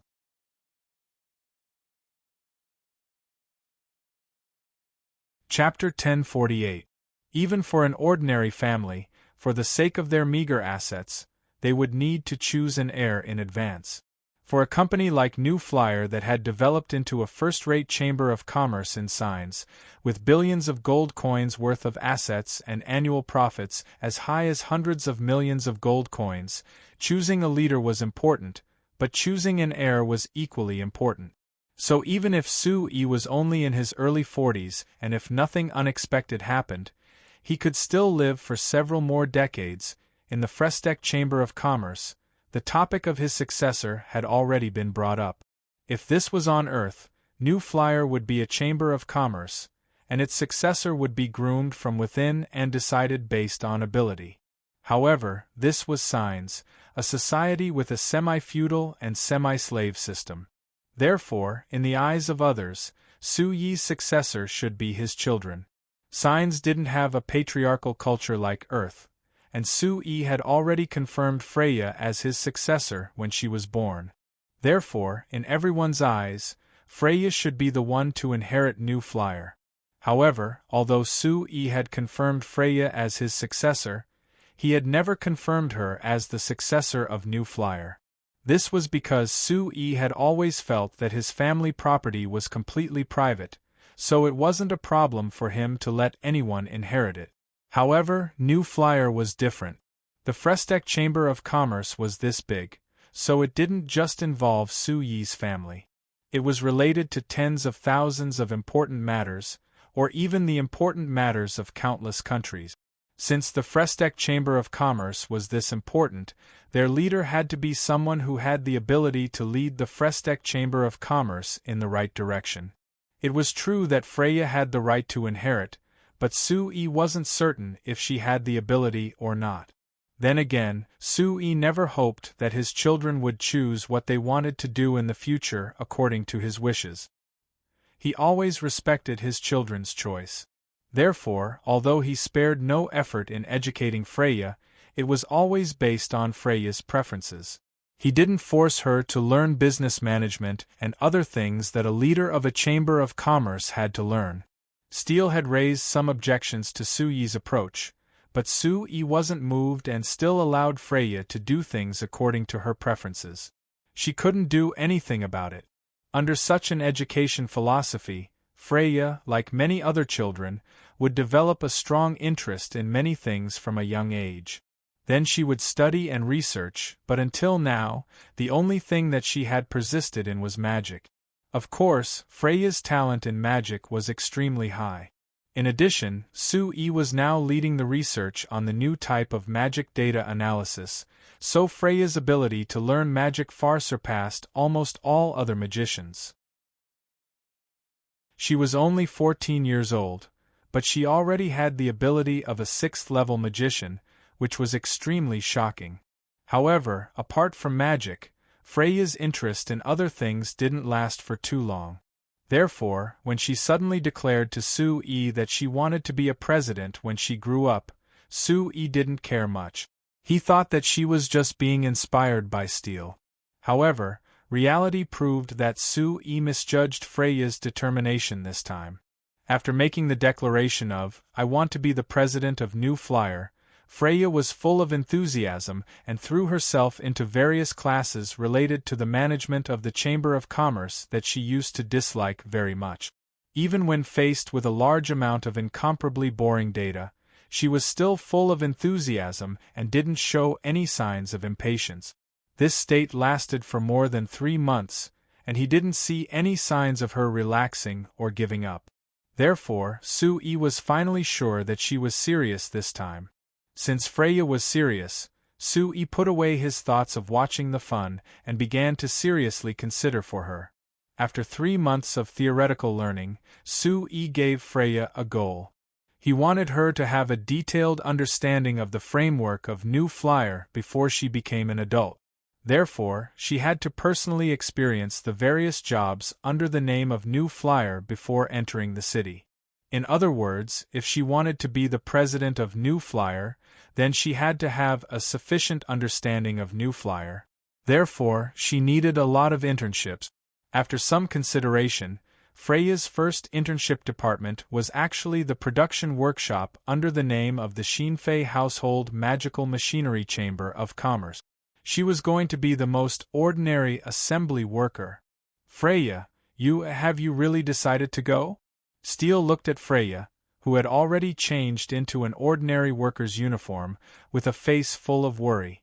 "Even if you want to do an internship, you don't have to run off to become a worker, right? If it were up to me, you should go to the Academy of Magic for an internship for a period of time. Anyway, your magic level is now enough to reach the standards of the Academy of Magic. Besides, the technical problems of magic research are the core of New Flyer. You should go there. Don't you think so, Sue?" Seeing Steele's pleading look, Sue smiled and shook his head lightly. "We should respect Freya's choice." "But—" Sue looked at Freya with a serious expression. "Freya, I'll remind you again. You're going there for an internship, not to play. The work of frontline workers is far more difficult than you think. If you don't have enough mental preparation, you'll definitely suffer a lot." Freya laughed and nodded vigorously. "Don't worry, Dad. I've seen with my own eyes what those workers are like when they work. I admit that the environment is very uncomfortable, but I'll definitely persevere." "Good. Then I'll remind you again. Don't expect to receive any help from us during your internship at the factory. No one in the factory will give you any preferential treatment. Even your mother and I won't give you an extra copper coin. In other words, you have to be responsible for your own life. All your sources of income can only be counted on the salary you earn at work. Do you understand?" "Understood," Freya replied loudly. There was no sign of fear on her face. Sue shook his head lightly. Although Freya was full of confidence, she had never suffered like this before. She couldn't imagine how much trouble she would encounter if she were to live alone. Whether or not she could hold on at that time, Sue didn't dare guarantee anything. "Freya, you—" Steele opened her mouth as if she wanted to say a few more words. But after looking at Sue, she swallowed her words. "Take care of yourself." Freya giggled. She walked over and held Steele's arm. She rubbed her face against Steele's face and said with a playful smile, "Mother, you don't have to worry about me. I'm almost 15 years old. I'm not a child anymore. You see, I'm taller than you." Steele smiled and patted away Freya's hand that was gesturing back and forth on her head. She lightly reprimanded, "Wait until you're an adult before saying this." Then she sighed softly. "Forget it. Since it's your own choice, I'll respect your decision just like your father. Go on, if you can really persevere, then you can be said to be really sensible." Steele and Freya chatted for a while before reluctantly parting ways. Before leaving, Sue took out a small hair knot. "This is a magic tool that Elder Lysania specially made for you. It contains an illusion magic that can change your appearance." "So fun?" Freya curiously took the hair knot and tied her hair. Then, under Suyi's guidance, she injected a trace of magic into the hair knot. The hair knot flashed with a faint light blue light. Then Sue and Steele found that Freya's face had a subtle change. About half a minute later, Freya's face was finally confirmed. Steele looked carefully and couldn't help but frown. Isn't this too ordinary? At this time, standing in front of the two, Freya's face and facial features were ordinary. No matter how you looked at it, she was just an ordinary little girl that couldn't be distinguished if she was thrown into a crowd. She didn't have the beauty and lively temperament of Freya. It's good that she's ordinary. If she still goes to the factory with her original appearance, even if we don't talk about her identity, her appearance alone will bring her unnecessary trouble, Sue said. Freya didn't mind her appearance becoming ordinary at all. She was very interested in looking at herself in the mirror for a while, looking quite excited. After asking the various questions that needed to be paid attention to when using the hair knot, Freya waved goodbye to the two. In the following period of time, she would disguise herself as an ordinary little girl who came from the Lampari kingdom to work in the Principality of Constantine. She would enter an assembly factory under the Shinfei Household Magical Machinery Chamber of Commerce to do the simplest assembly work. The plan was to last 3 months to half a year. Of course, this job couldn't improve her magic and management skills, so it couldn't last for too long. But Sue and Freya were very sure that this internship would greatly enrich her life experience, which would be very helpful for her future growth. And Sue was most pleased that this was a request made by Freya herself. It could be seen that she was seriously considering this matter this time. If she could continue to maintain this attitude and steadily improve herself, then in the future, she would indeed have the ability to take over the new flyer. But for Steele, this matter still revealed a lot of questions. Sue, why did you agree to Freya's request? Didn't you always say that you wanted her and the other children to have a happy childhood? Sue looked at Freya's departing figure and sighed softly. Because Kennard is leaving. Chapter 1049. Kennard was leaving. This wasn't something that had happened recently. Kennard had mentioned this possibility to Sue several years ago, but it was getting closer and closer to the truth in the past 2 years. As the CEO of New Flyer, Kennard had been in this position for more than 10 years. In these 10 years, Sue was in charge of New Flyer's development and strategies, but Kennard was in charge of the specific operations and the overall operations of the company. It wouldn't be an exaggeration to say that if Sue could be considered the soul of New Flyer, then Kennard was the brain of New Flyer. The importance of this was self-evident. If Kennard were to leave New Flyer, the impact on New Flyer was self-evident. Sue hoped that Kennard could stay in New Flyer until he grew old. Kennard also hoped that Kennard would grow old, but as the heir of the Emma family, he had to shoulder the family's responsibilities. Several years ago, the Emma family had been urging Kennard to return to help the family develop, but Kennard had refused. However, 2.5 years ago, Kennard's father, Emma Count, suddenly fell seriously ill, and his health deteriorated. Therefore, Emma Count and the Emma family hoped that Kennard could return to take over the family and fulfill his responsibilities. Kennard couldn't refuse such a righteous request. Since then, Sue had been preparing for Kennard's successor after his departure, and Kennard had also gradually handed over his work. The reason New Flyer completed its reorganization 2 years ago and separated many departments under its name to establish their own companies was to give these departments more room for development. However, Kennard's departure was also one of the important reasons. Of course, this wasn't the main reason why Sue fully supported Freya's development in the management of the company. In the end, it was still Freya's own choice that made him decide to do so. However, the fact that Kennard was leaving still troubled Sue.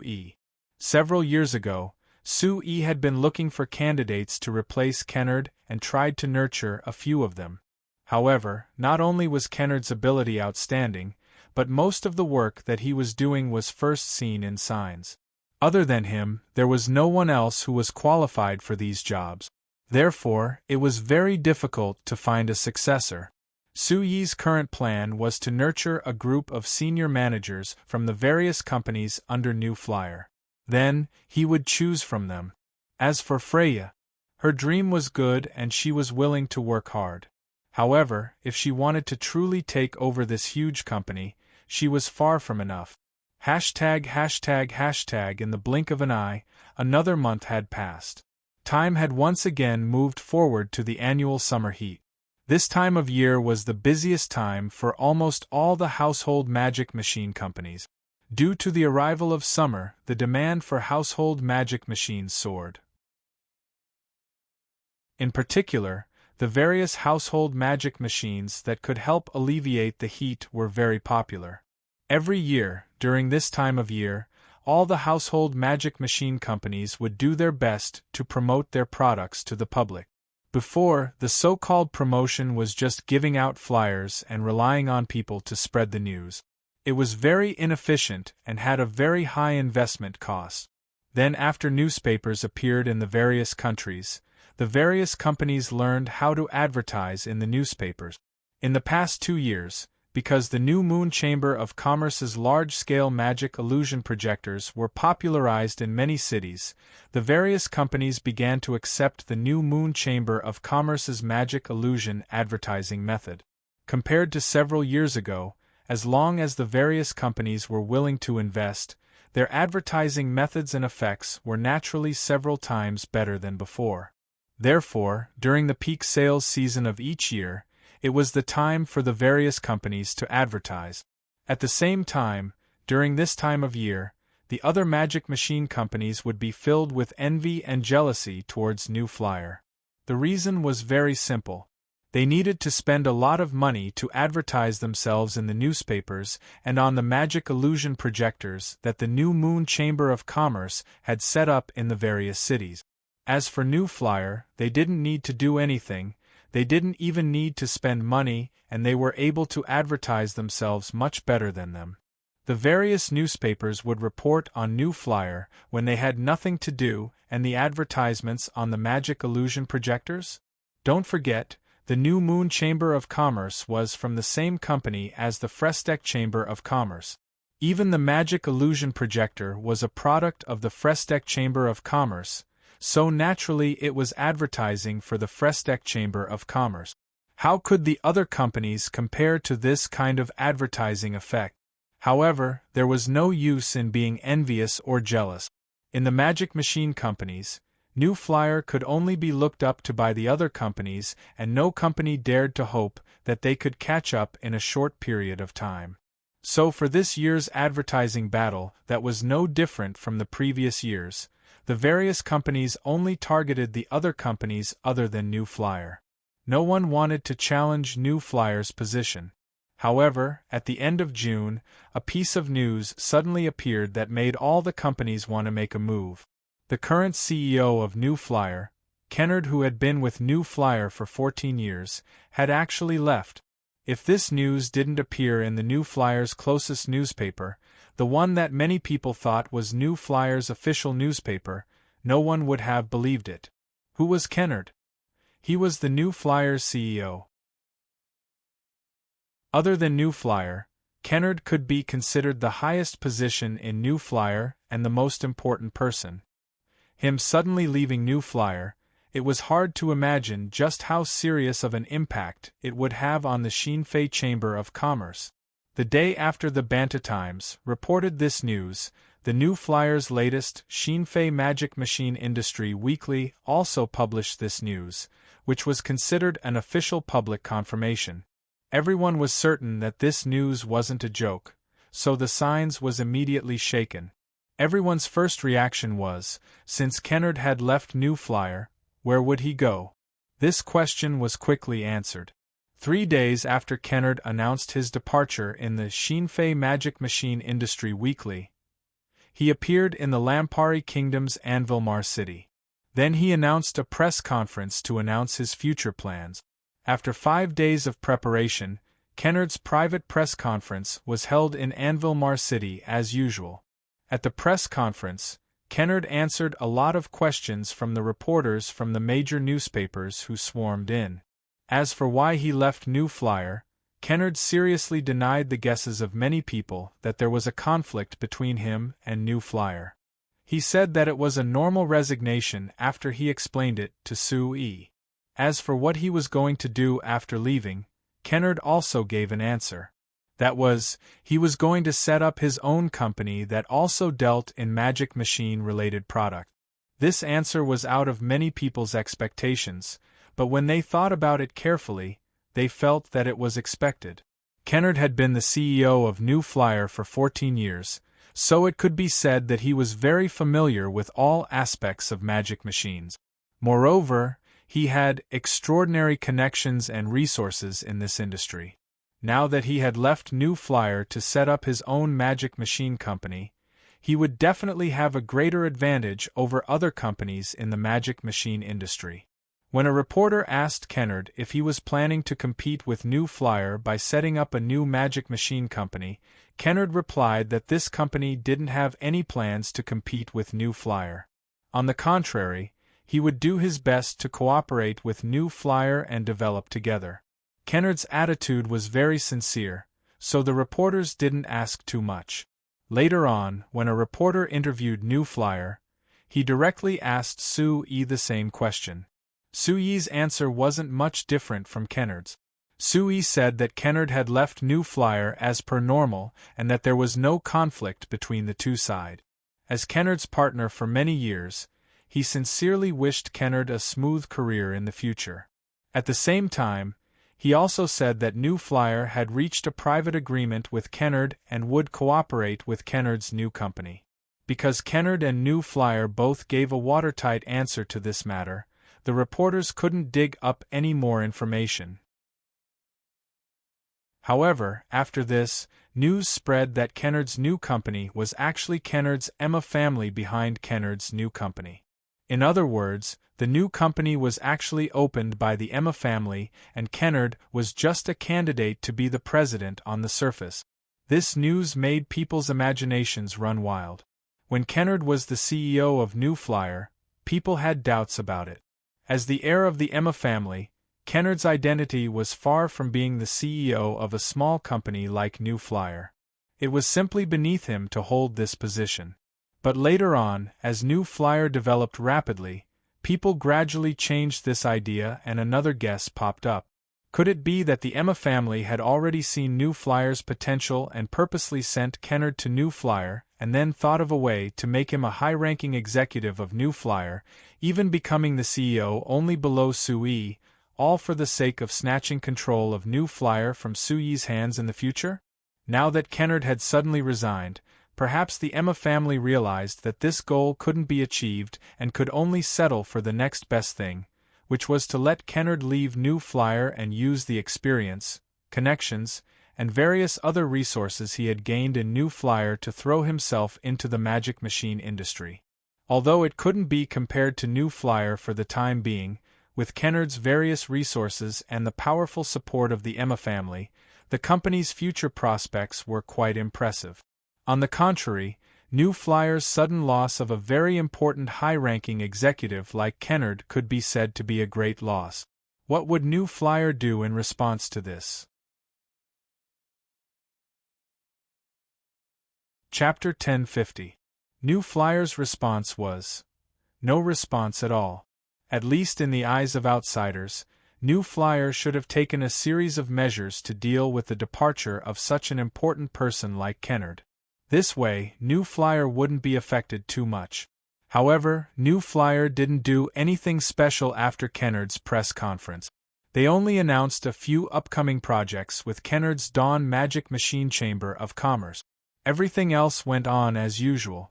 The various branches under New Flyer continued to produce and sell products step by step. Their products were still very popular and sold well in signs. As for New Flyer itself, Sue only announced that a previously unknown person named Grius would take over Kennard's job as the second CEO of New Flyer. Other than that, there weren't any other noticeable changes. This phenomenon made many people very surprised. Kennard's importance to New Flyer was self-evident. It was impossible for his sudden departure to have no impact on New Flyer. Perhaps they couldn't see any impact at the moment, but they would be able to see it in the future? With these guesses, the people paid more attention to the Fresteck Chamber of Commerce. At the beginning of October, the Chimera Chamber of Commerce suddenly issued a cooperation agreement to the Xinfei Household Magical Machinery Chamber of Commerce and the Xinfei Communications Chamber of Commerce. They hoped that the three parties would join forces to implement the Household Magic Machine Network plan proposed by Xinfei Household Magical Machinery Chamber of Commerce on a large scale in the southwestern province of the Kandla Empire. The content of this plan was to connect all Xinfei household magic machines with the magic communication network set up by the Xinfei Communications Chamber of Commerce to build a household magic machine network. The theoretical basis for the construction of this network was the breakthrough made by Akali's team in the research of the Magic Communication Network. Originally, the research of the Magic Communication Network was only for communication purposes. However, after a long period of research led by Akali's research team, they discovered that the transmission of magic signals could be used in many other ways. After many studies on the theory of the transmission of magic waves through magic space, and then converted by magic arrays, Akali's research team had achieved the function of transmitting part of the image through magic signals. If they were to go deeper, it was possible to directly construct a brand new magic network similar to the communication network on Earth. On this basis, it would be even easier to transmit some simple commands through the magic communication network.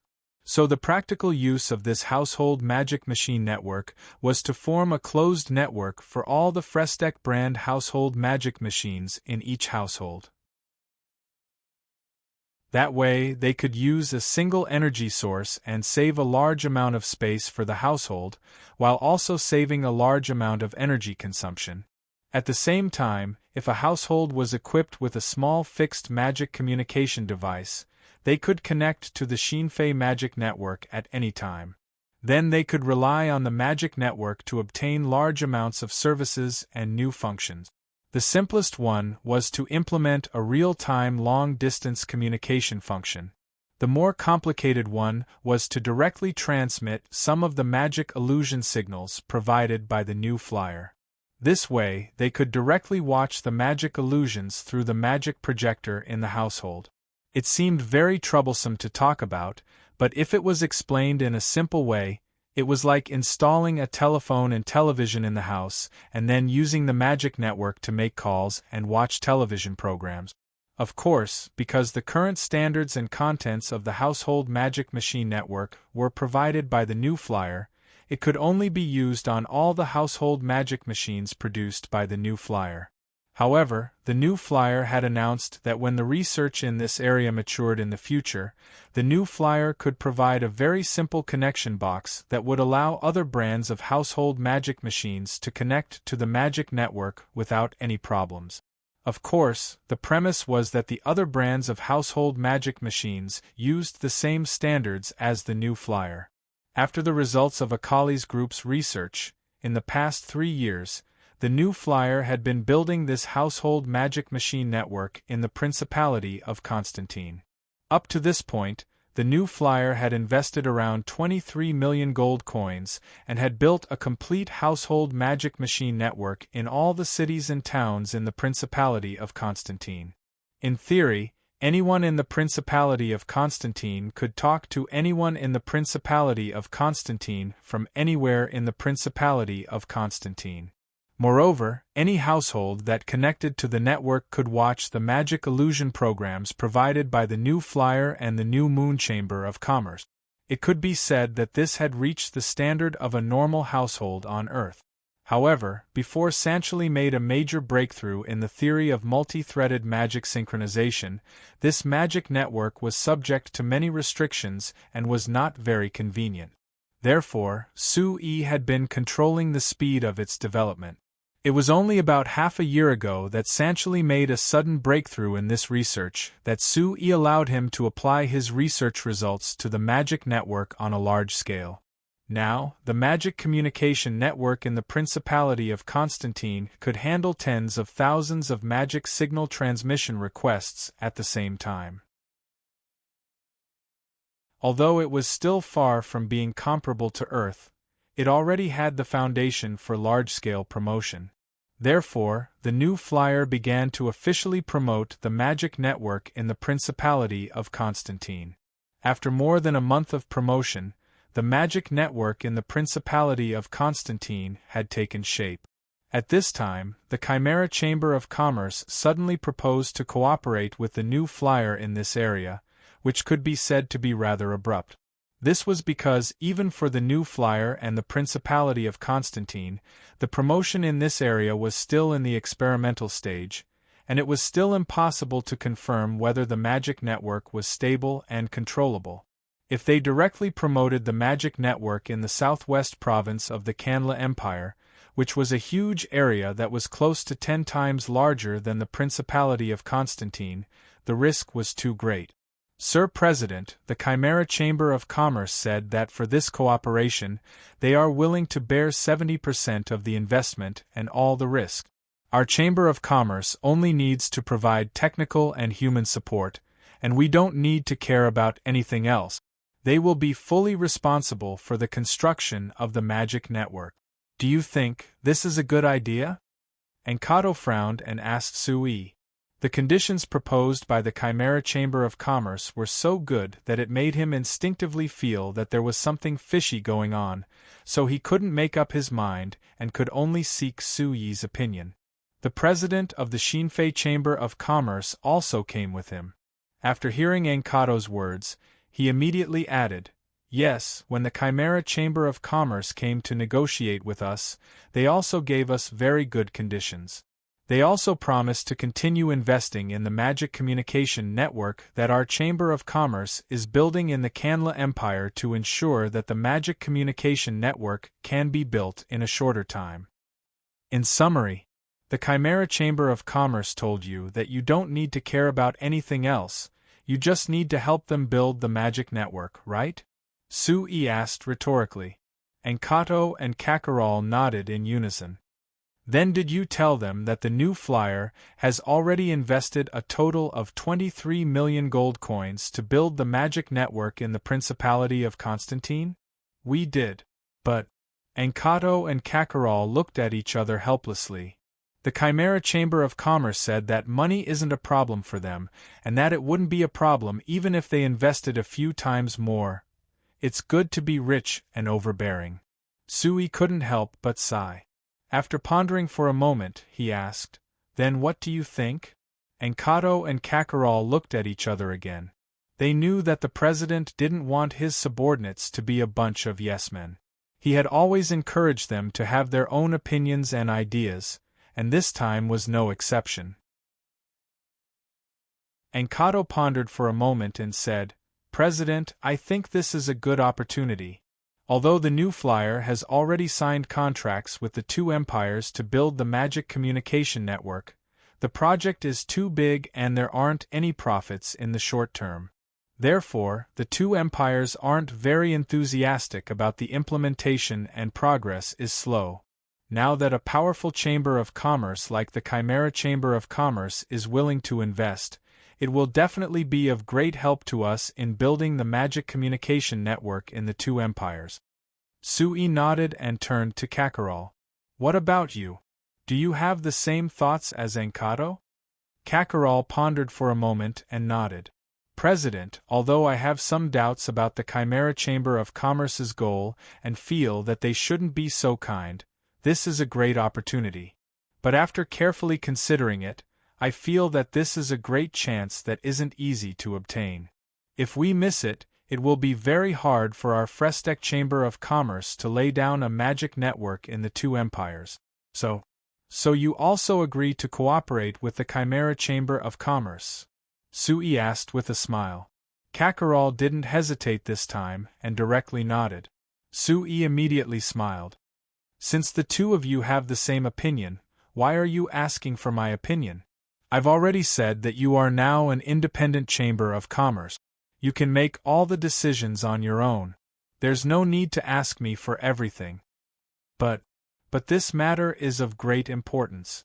Kakarot and I feel that we still need to obtain your approval, Enkato said.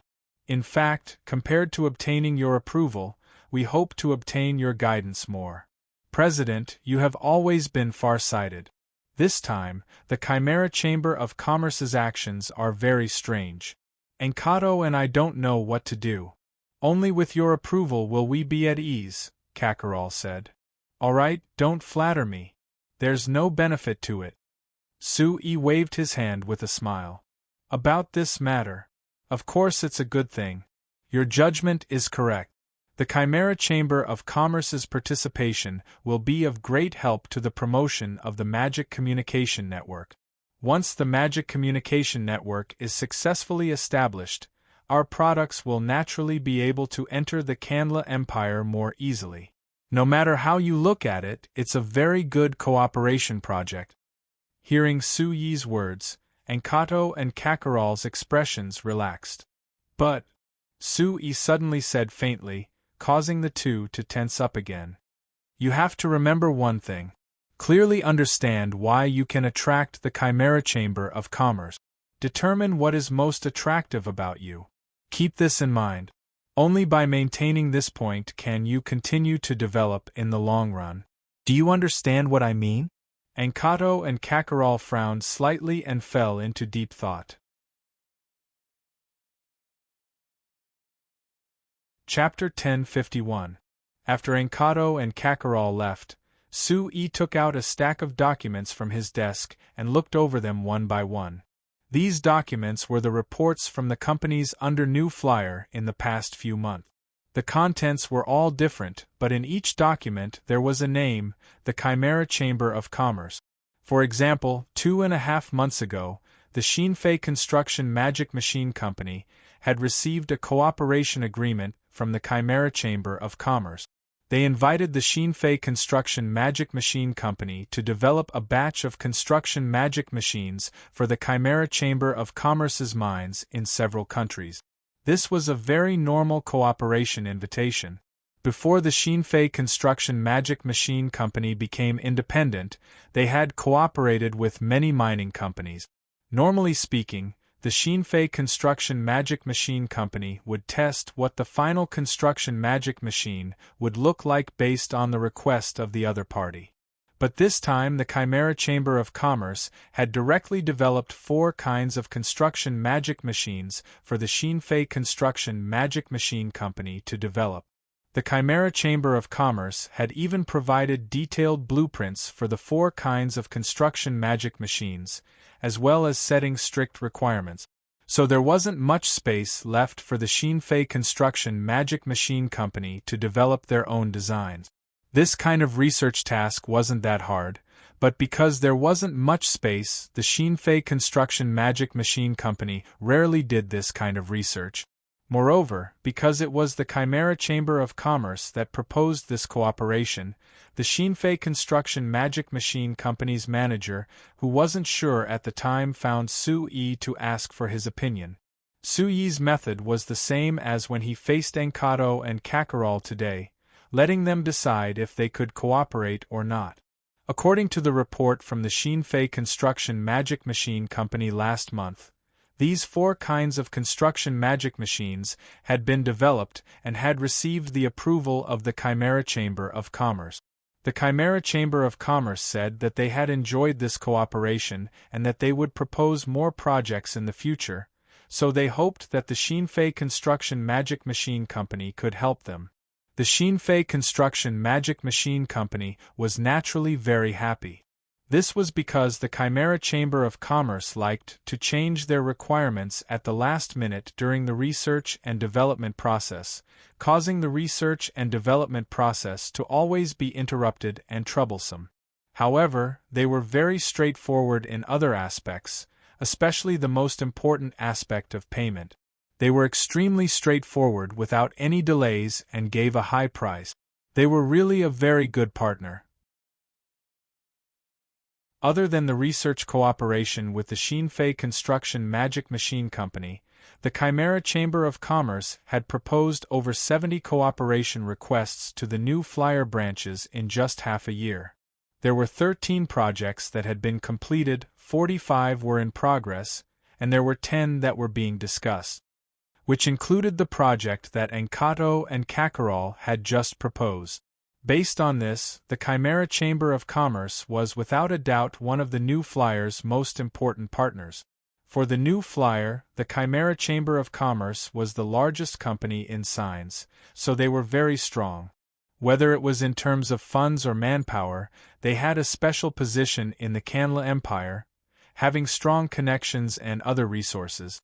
They were the best partners for the New Flyer to develop in the Canla Empire, not one of them could compare. However, to Su-Yi, the cooperation reports in his hands revealed a fact that he couldn't help being wary of. It was that the Chimera Chamber of Commerce had other plans for the New Flyer. Su-Yi wasn't surprised by this. As early as 10 years ago, when the New Flyer had just emerged, the Chimera Chamber of Commerce had already announced that they wanted to acquire the New Flyer. But after Su-Yi flatly rejected them, the Chimera Chamber of Commerce didn't mention this matter for a period of time. Later on, as the New Flyer developed faster and became stronger, to the point that it was now on the same level as the Chimera Chamber of Commerce, the Chimera Chamber of Commerce naturally lost the possibility of directly acquiring the New Flyer. But now, the New Flyer's strength and potential were extremely strong, and it had a certain degree of deterrence to a mega empire like the Canla Empire. This naturally attracted the Chimera Chamber of Commerce and the Canla Empire behind it to covet the New Flyer. Due to the New Flyer's current strength, the Chimera Chamber of Commerce naturally couldn't swallow the New Flyer in one gulp. They could only try to nibble away at the New Flyer from other aspects. These projects didn't seem like there was a problem at first glance, and there wasn't a problem if one looked at them separately, but if one looked at them together, one would find that the Chimera Chamber of Commerce was deepening their relationship with the Frestec Chamber of Commerce from all angles. As for the purpose, this was something that every large chamber of commerce would inevitably experience, so it wasn't too surprising. After pondering for a while, Su-Yi put away the reports and gently knocked on the table twice. Cindy immediately pushed open the door and walked in. "Sir President, what can I do for you? Inform Elder Elucia and Elder Lysania that it's about time. Ask them to gather at the port." "Okay." Cindy immediately took out a small and exquisite magic communicator and began to contact Elder Elucia and Elder Lysania. Su-Yi stood up to walk out and Cindy followed behind him while talking on the phone. The two got into the magic sedan and in less than 20 minutes, they arrived at the Xinfei harbor outside the New Flight Commerce main base. After a while, Elder Elucia and Elder Lysania each led a group of elves to the harbor. Elder Lysania looked into the distance and asked, "Chairman Su, where's the fleet? Why haven't I seen them yet?" Su-Yi turned to look at the manager of the harbor on the other side. That manager respectfully replied, "Sir Chairman, the fleet just passed Randori Island half an hour ago. If nothing unexpected happens, they should be here soon." Su-Yi nodded before explaining to Elder Lysania, "Randori Island is less than 50 kilometers away from here. If they passed Randori Island half an hour ago, they should be around 10 kilometers away from here. They'll be here in around 10 minutes, so just wait a bit."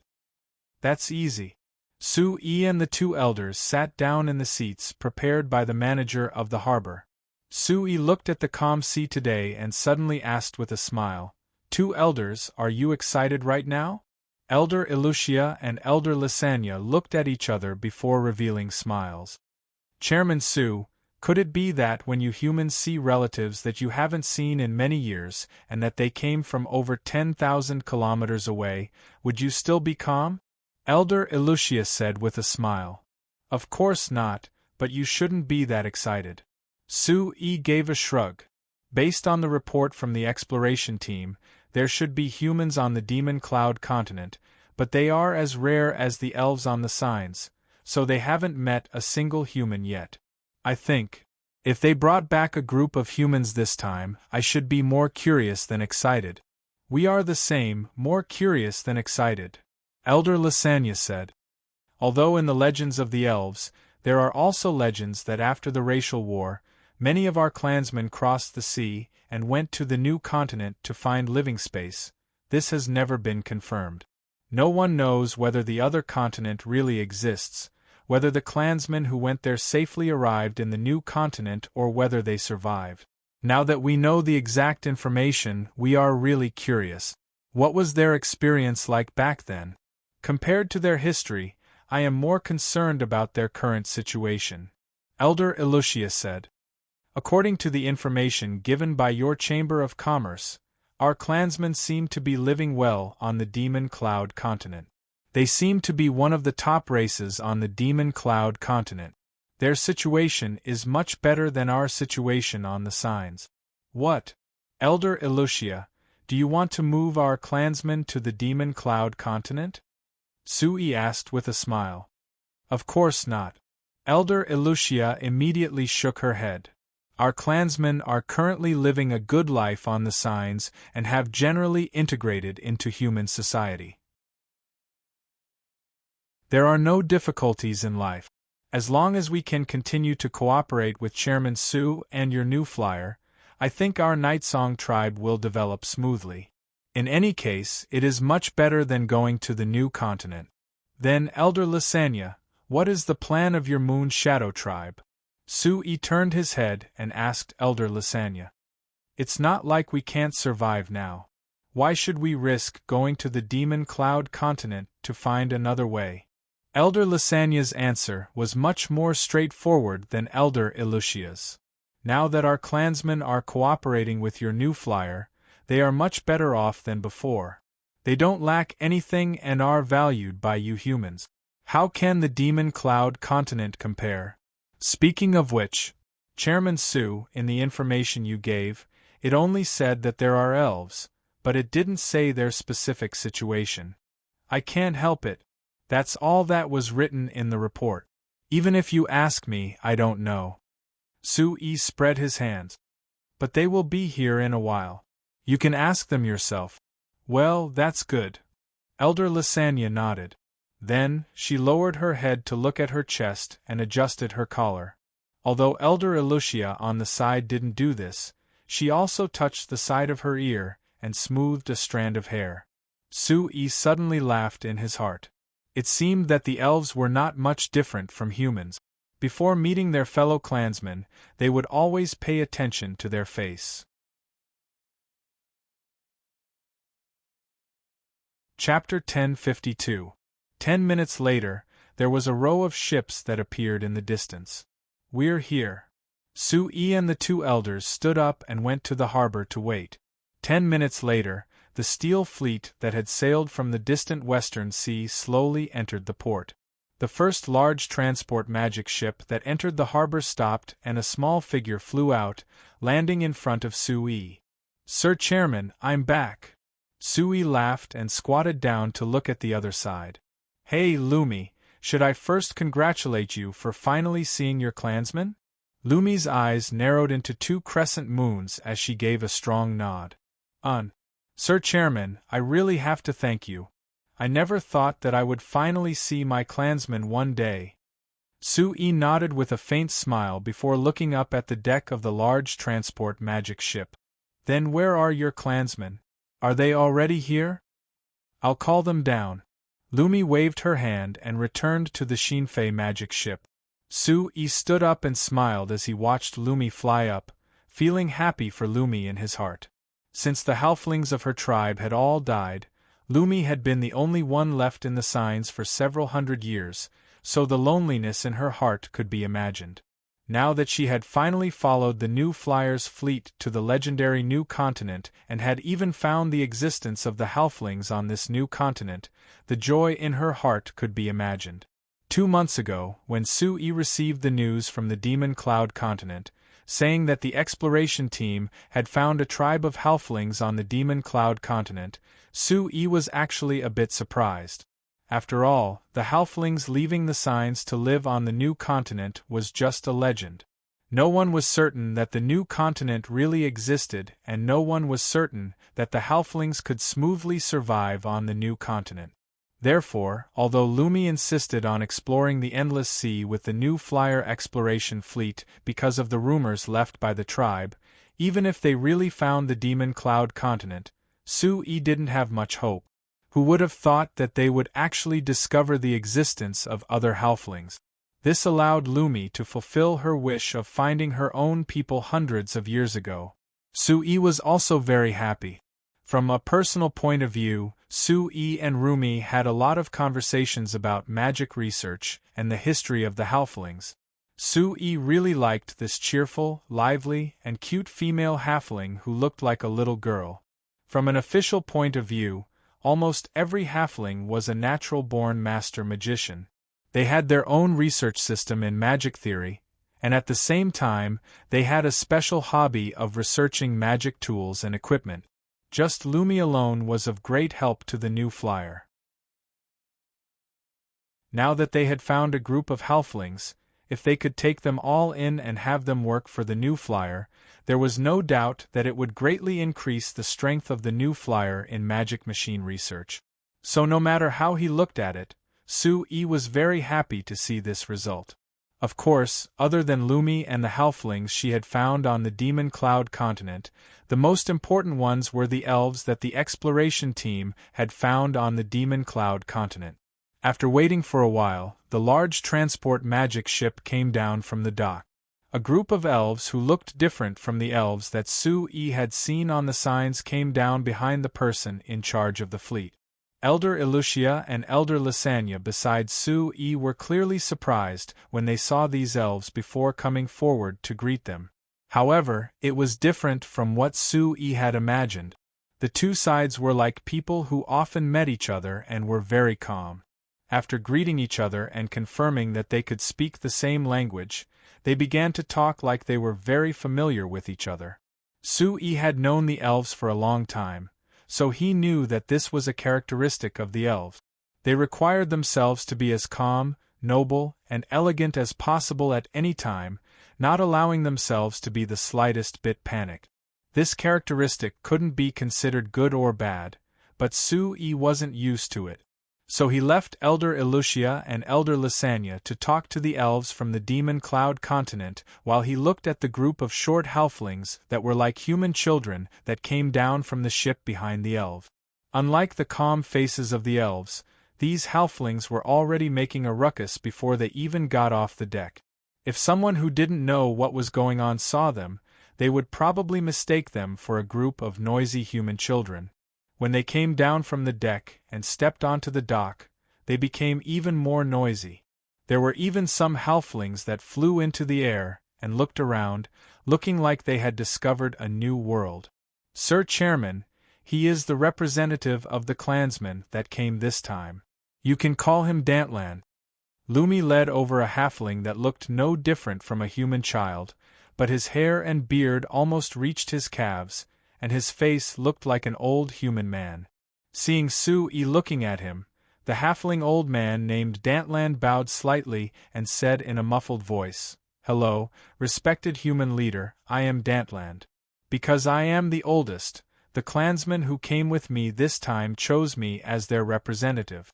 If you have anything to say to us, you can come to me directly." Sui nodded, thinking that these halflings weren't as unreliable as they seemed on the surface. They even knew to choose a representative to negotiate with him. "Hello, Elder Dantland, my name is Sui. I believe that Lumi has already introduced me to you on the way here." "Yes." Lumi said that you are the chairman of the new flyer. "I also know that your company produces magic machines?" Dantland looked at Sui, his small eyes shrouded by his beard showing a curious light. "I have experienced a few of the magic machines produced by your company in the hands of your exploration team. I must admit that they all have very magical effect." "Thank you for your praise." Sui smiled. "But Elder Dantland, you halflings have a long history of research in magic tools and magic machines. I believe that you have your own unique understanding of these things. If we can cooperate and research together, it will definitely be helpful to both of us. Dantland chuckled. It seems that you humans are still the same. Don't worry, Lumi and the people from your company have already explained it to us on the way here. I know that you want to get something from us, but don't you think that it is too early to talk about it? Sui shrugged. Of course, this time I invited you here through Lumi to let you have a tour first. As for whether anyone is willing to stay and help us or cooperate with our company, isn't that up for discussion?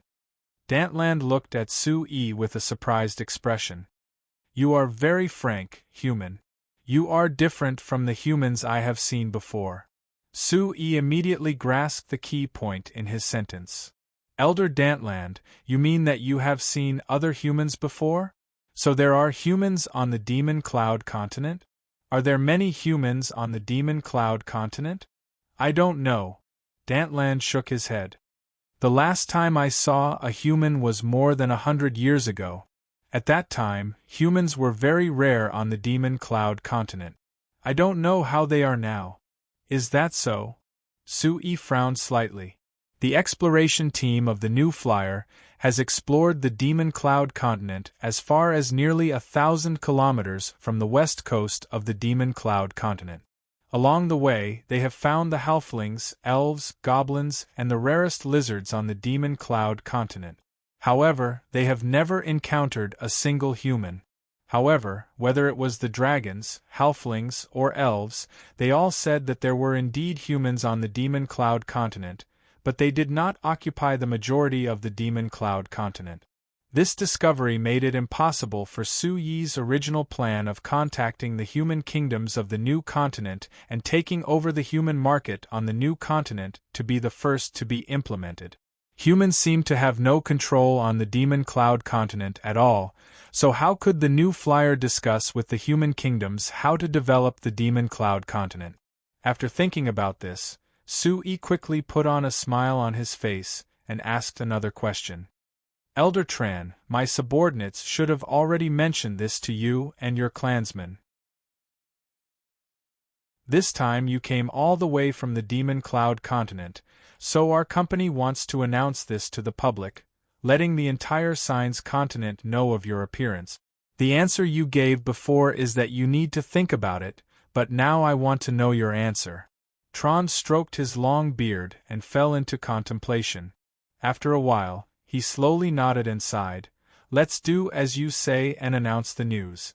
We halflings don't need to hide, and I also want to know how many of our people are on this continent. Lumi has always refused to believe that she is the only one on the Signs, and I don't believe it either. Perhaps with the power of you humans, we will be able to confirm this result. Sui looked at Lumi on the side.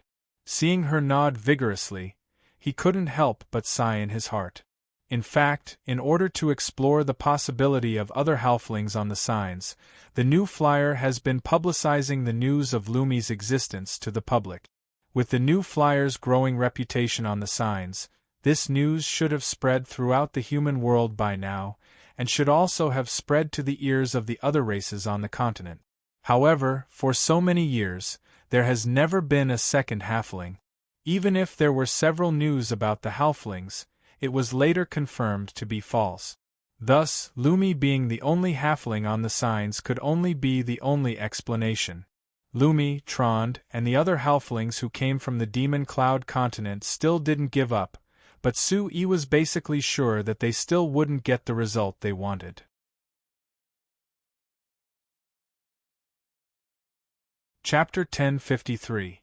For Sui, whether it was discovering the halflings or the elves on the Demon Cloud continent, it was all within his expectations and wasn't that strange.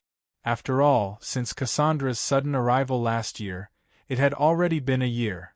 In this year, Sui had been receiving all kinds of information about the Demon Cloud continent from the New Flyer's exploration fleet, so there wasn't anything strange about it. Moreover, the fact that the Demon Cloud continent's elves and halflings had sent representatives to signs with the New Flyers fleet was a plan proposed by Sui, so of course he wouldn't be surprised by their arrival this time. But for the people of Signs who didn't know about this was a completely different concept. Continent's calendar year 3800, October 11th, on a very normal day, there was a piece of news that quickly spread through Signs, attracting the attention of everyone and all the other races. The headline of the Banta Times was that the New Flyer would be holding a press conference to announce the new continent they had discovered last year. This news wasn't considered much. What really caught everyone's attention was that at the same time, the New Flyer also said that there were guests from the Demon Cloud continent that had arrived in Signs and they would be making an official appearance at this press conference. Around the same time last year, the New Flyer had announced that they had confirmed the existence of the new continent and the legendary dragon race, which had already shocked the entire continent. Now that the New Flyer had announced that there were guests from the Demon Cloud continent in Signs, this made everyone even more surprised. If it was said that people had doubts about the existence of the new continent before because the New Flyer had never taken out any evidence to prove it, now that there were guests from the new continent in Signs, wasn't this the best proof? 3 days later, on the morning of October 14th, the New Flyer's press conference was officially held in Shinfei City. This press conference had gathered all the reporters from Signs and there were countless countries that had sent representatives to participate. Everyone wanted to see for themselves if the new world that the Shinfei Chamber of Commerce mentioned really existed and what the residents of the new world would look like. At 10 o'clock in the morning, the press conference was hosted by the head of the New Flyers External Affairs Department, Miss Soria. When Lumi and 10 other halflings stepped onto the stage, they instantly ignited the enthusiasm of the audience. At the same time, in the conference hall of the New Flyers main office building, about 10 kilometers away from the city hall where the press conference was held, there was another scene. Chairman Su, I still can't believe it. Are they really from the Demon Cloud continent you mentioned? The Sac Kingdom's magic machine industry minister Sasa knit his brows as he looked at the row of elves and halflings sitting in front of him who had different skin colors from what he remembered, asking this with a doubtful look. Hearing this question, the other invited representatives sitting on the other side of the conference table with Sasa all turned to look at him with strange expressions. Was this fellow confronting Su-Yi face to face? Could it be that he forgot how Su-Yi had always responded to this kind of question? As expected, Su-Yi narrowed his eyes to look at him. He tapped the table and raised his voice to say, I'll repeat it again, I invited everyone here this time to discuss the plan to develop a new continent together. If you have doubts about this matter, please leave now. Our New Flyer does not welcome partners without sincerity. Sasa's expression changed and he quickly said with a smile, No, Chairman Su, I don't have this meaning. I'm just curious. Curious. After saying this, Sasa deliberately looked at the elves and halflings in front of him with an interested expression, trying his best to show a kind smile. Seeing him like this, the representatives of the other countries couldn't help revealing looks of disdain. This fellow, everyone was clearly looking forward to cooperating with the New Flyer and no one dared to offend Sui, but he had to jump out and say this. Wasn't this seeking death? Even if he quickly admitted his mistake, Sui would have a bad impression of him and the Sac Kingdom he represented. Of course, because of the Lampari Kingdom, Sui and the New Flyer didn't have a good relationship with the Sac Kingdom. It was already surprising that the New Flyer was willing to invite the Sac Kingdom, so they didn't care about offending them again. Does anyone else have any questions? Su-Yi suddenly clapped his hands and looked around. Of course no one had any questions.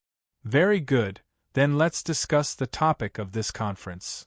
Su-Yi turned to signal to Cindy beside him. Cindy and the other 3 New Flyer staff members each held a stack of documents and handed them out. This is our company's initial plan for the development of the new continent.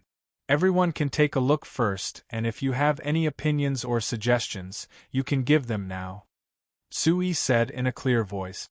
Chairman Su. A representative didn't look at the plan and directly raised his hand. Sui looked at him and recognized that this was the representative of the Mala Empire, so he asked back with a smile, Is there a problem? Before looking at this plan, can I ask these other race friends from the Demon Cloud continent a few questions? The representative of the Mala Empire said. Please do. Receiving Su Yi's approval, the representative of the Mala Empire was surprised. He turned to look at the elves and halflings on the other side with a look of scrutiny. The elves and halflings on the other side of the Demon Cloud continent also looked at them curiously. On the Demon Cloud continent, humans were a very small race. So many of the elves and halflings that came this time didn't see the existence of humans with their own eyes. After coming to Signs, they found that the continent was full of humans, and the development of humans was far beyond their imagination. It was an eye-opener for them. This time they accepted the invitation of the new flyer to come to Signs out of curiosity. After seeing the prosperity of Signs with their own eyes, they couldn't help but have some active thoughts. Su Yi just proposed to cooperate with them at this time to develop some projects on the Demon Cloud continent together, which was exactly what they wanted. The first question, I want to ask all the guests. The representative of the Mala Empire thought for a while, and asked the first question. Did your two races live on the Demon Cloud continent from the beginning, or did you later migrate from Signs? Hearing this question, the other representatives who were reading the plans put down their plans and listened attentively. The representatives of the elves and halflings on the opposite side of the Demon Cloud continent confirmed the meaning of the representative of the Mala Empire through Lumi's translation. After discussing with each other, the representative of the elves and halflings on the other side of the Demon Cloud continent answered. Cough. This human friend, in fact, we are not very clear about the answer to this question. Because the history of the Demon Cloud continent is very long, just the recorded history alone has more than 5,000 years. But because the remaining information is too little, we don't know what the history was like more than 5,000 years ago. But one thing I can be sure of is that the ancestors of our halfling tribe did indeed migrate from Signs more than 2,000 years ago. Thank you for your answer.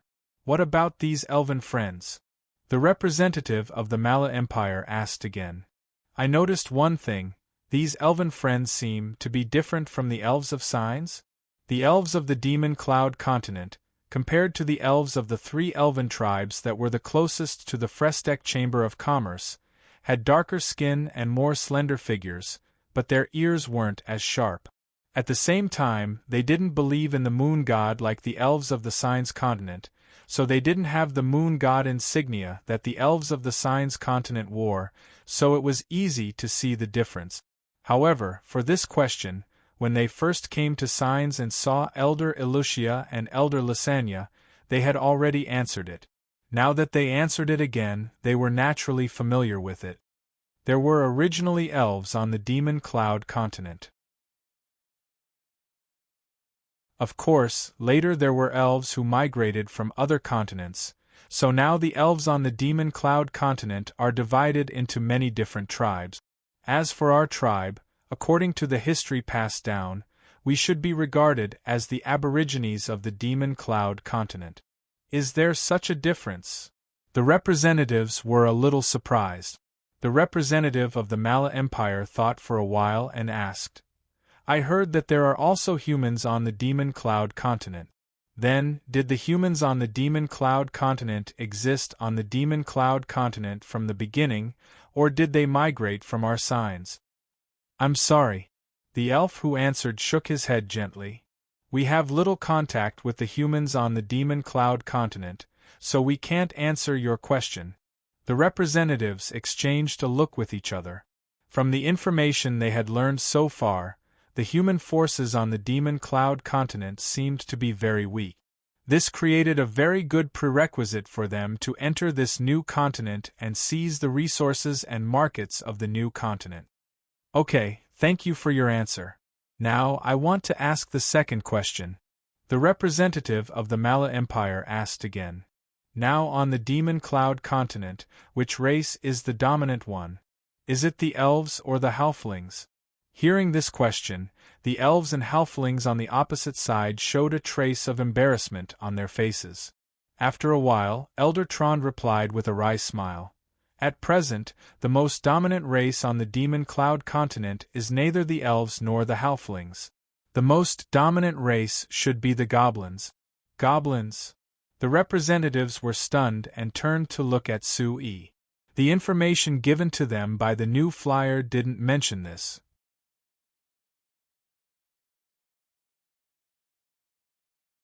Chapter 1054. Regarding the exploration of the Demon Cloud continent, our new flyer is also in progress. We still can't fully grasp all the relevant information about the Demon Cloud continent. Sui faced everyone's gaze and said calmly. However, regarding the goblin race, we have already grasped some information and have come to a clear conclusion. That is, this is a race that is almost impossible to communicate with on an equal footing. Everyone was stunned by this conclusion. Almost impossible to communicate on an equal footing? The representative of the Mala Empire asked in surprise. Chairman Su, what do you mean? Are you saying that the goblins will be hostile to us? This question was very important because from the information revealed by Elder Trond just now, the most dominant race on the Demon Cloud continent was the goblins. If the goblins were hostile to outsiders and refused to cooperate, it would cause great obstacles to their plans to enter the Demon Cloud continent for development. This statement is not very accurate, but it can be understood like this. When Sui answered this question, he couldn't help but smile bitterly in his heart. According to the information sent back by the new flyer exploration team, the goblin race that occupied the dominant position on the Demon Cloud continent was a very primitive race. Their individual combat strength was not very strong, but because of their super reproductive ability, their total population far exceeded that of any other race. Therefore, they occupied an absolute dominant position on the Demon Cloud continent. Actually, the reason why the elves and halflings of the Demon Cloud continent were willing to take the risk to follow the Frestek Chamber of Commerce that came out of nowhere to the Signs continent over 10,000 kilometers away was because they hoped to receive help from other places. They wanted to attack the goblins who were becoming more and more populous, almost squeezing out all the other races.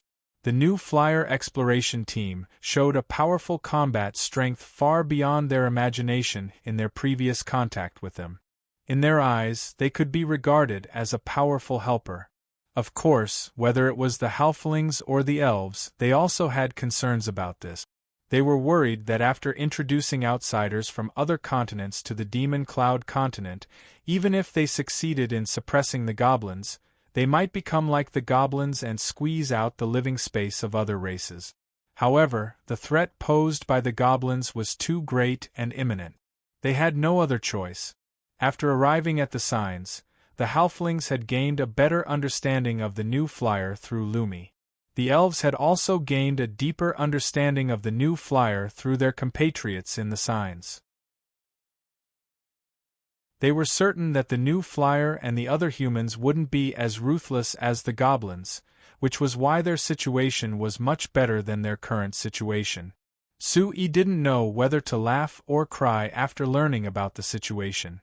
On the Signs, the ruling rights of the other races were taken over by the humans who rose up later.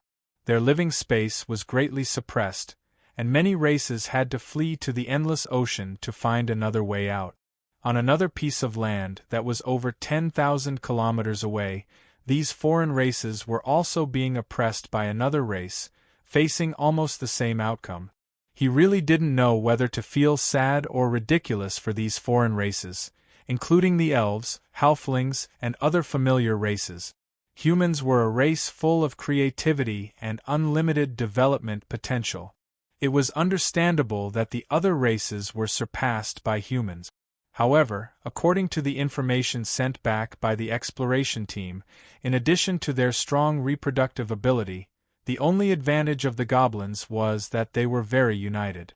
They were good at sticking together, but they could still squeeze other races out of their living space. This could only prove that the other races were a little too useless, however, thinking that there were also humans on the Demon Cloud continent, and they were much weaker than the elves, halflings, and other races on the Demon Cloud continent. Sui could only put this ridicule to the bottom of his heart. According to what you said, if we go to the Demon Cloud continent, we may have a conflict with the goblins? After a moment of silence in the conference room, the representative of the Malar Empire asked the question that everyone was most concerned about. That's right. Sui nodded and admitted frankly. In fact, this time, the representatives of the Sansa's elf tribe and the Callum halfling tribe came here to seek our help. All of the representatives glanced at the elves and dwarves across from them, and all of them frowned. Chairman Su, forgive me for being blunt. If we have to seek cooperation, why not choose the goblins who dominate the Demon Cloud continent, but choose the weak elves and halflings, while risking the risk of war with the goblins? Sui nodded and signaled the two new flyer subordinates, who were acting as translators, to translate this sentence to the elves and halflings opposite them. Then he turned to the Malar Empire and other countries that were focused on his face.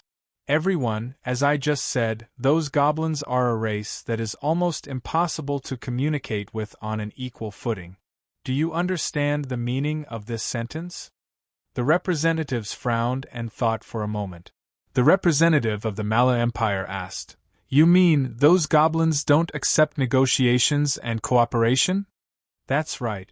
Sui nodded. The team of our Chamber of Commerce has encountered the goblins a total of 6 times in the previous exploration process, and each time, they would be directly attacked by those goblins. According to the report they sent back, those goblins won't give you any opportunity to communicate with them, let alone propose cooperation. The representatives were silent. If what Sui said was true, then it was really a very tricky problem. It was reasonable to say that since the goblins could rule the Demon Cloud continent, they should at least be regarded as an intelligent race. No matter what, they should have the foundation to communicate with other races. But according to the situation described by Sui, these goblins were like madmen. They would attack anyone they saw and wouldn't communicate with them at all. It was really a headache. So, Chairman Su, what do you think? How should we successfully enter the Demon Cloud continent under the threat of those fierce and barbaric goblins, and cooperate with these guests from the Demon Cloud continent, and jointly develop the Demon Cloud continent? The representative of the Kanla Empire, who hadn't spoken before, asked at this time. This is the purpose of my gathering everyone together this time. Sui smiled. Our new flyer has made a preliminary plan, which is now in your hands. If you are willing to cooperate with our new flyer and enter the Demon Cloud continent together, then we can have in-depth discussions. If you feel that the risk is too great or for other reasons and decide to give up, then I won't force you. As for the specifics, please read the plan before making a decision. The representatives looked down at the plan in their hand. Just now, most of them only had time to read the beginning, and then their attention was attracted by the questions raised by the representative of the Mala Empire to the elves and halflings from the Demon Cloud continent, but they didn't read it seriously. Now that they were reminded by Sui, everyone immediately lowered their heads and read it carefully. Seeing that the conference room fell into silence, only the rustling of papers and the sound of breathing became heavier and heavier, Sui winked at Cindy beside him, got up, and left the conference room. Outside the conference room, the new CEO of New Flyer, Grius, was waiting with a report. Seeing Sui come out, the middle-aged man, who looked about 50 years old, walked over quickly. "President, what's the situation inside? You're still hesitating." Sui revealed a smile. The result this time will depend on how many countries are brave enough. Grius showed a smile of understanding. President, there are not many people who are bold and brave as you. What's more, we are just a chamber of commerce, but they have a country behind them. They have more scruples than us. This is understandable. If it weren't for the pressure of relying on our Chamber of Commerce to develop the Demon Cloud continent alone, I could completely abandon them and do it alone. But now, it's better to recruit more helpers. By the way, since you are here, does that mean the press conference is over? What's the situation? Thanks to you, President, the press conference went smoothly. Everyone was very excited about the guests from the new continent. I believe that in less than 3 days, the news will spread all over the continent. Grius responded. What I need is not only to let everyone know, but also for everyone to participate. Sui pondered for a moment and continued. Grius, from today onwards, the development strategy of the Chamber of Commerce has to be adjusted. Grius immediately looked solemn. President, please instruct me. Science is the cornerstone of our Chamber of Commerce. Of course, we can't relax in this regard. Everything will develop as usual. But from today onwards, part of our energy and resources will be devoted to the development of the new continent. I need to build a self-sufficient frontline base in the new continent within 3 years. Go back and make a good plan on how to achieve this goal. All right. Grius nodded in agreement.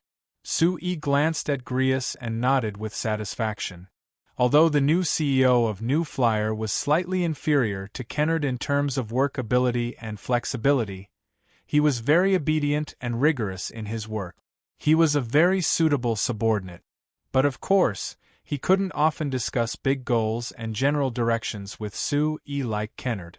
If it was Kennard, he would have asked Sui why he asked for 3 years, and immediately put forward a lot of his own ideas to study in detail with Sui.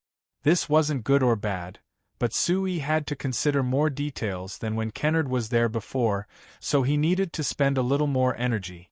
Seeing that Sui was silent for a while, Grayless also silently waited on the side, not rushing him at all. After a while, Sui woke up from his contemplation and waved at him.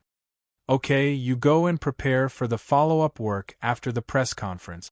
Grius bowed and retreated, while Sui turned around and faced the door of the conference room again. The representatives in the conference room clearly knew his initial plans through the proposal. So what choice would the countries behind them make this time?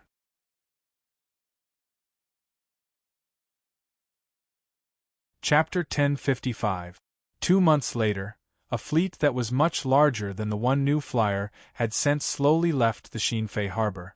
Other than the large amount of people and resources sent by the New Flyer, there were also people and resources from 11 countries including the Kanla Empire, the Mala Empire, the Lampari Kingdom, the Kingdom of Ruhr, the Drake Duchy, and others. After the last meeting, there were only 11 countries that decided to cooperate with the New Flyer to develop the new continent. They were only a quarter of the countries that participated in the meeting. This was very normal since this new continent had suddenly appeared. Other than the New Flyer, no one else knew much about it, so it was impossible for them to invest in it.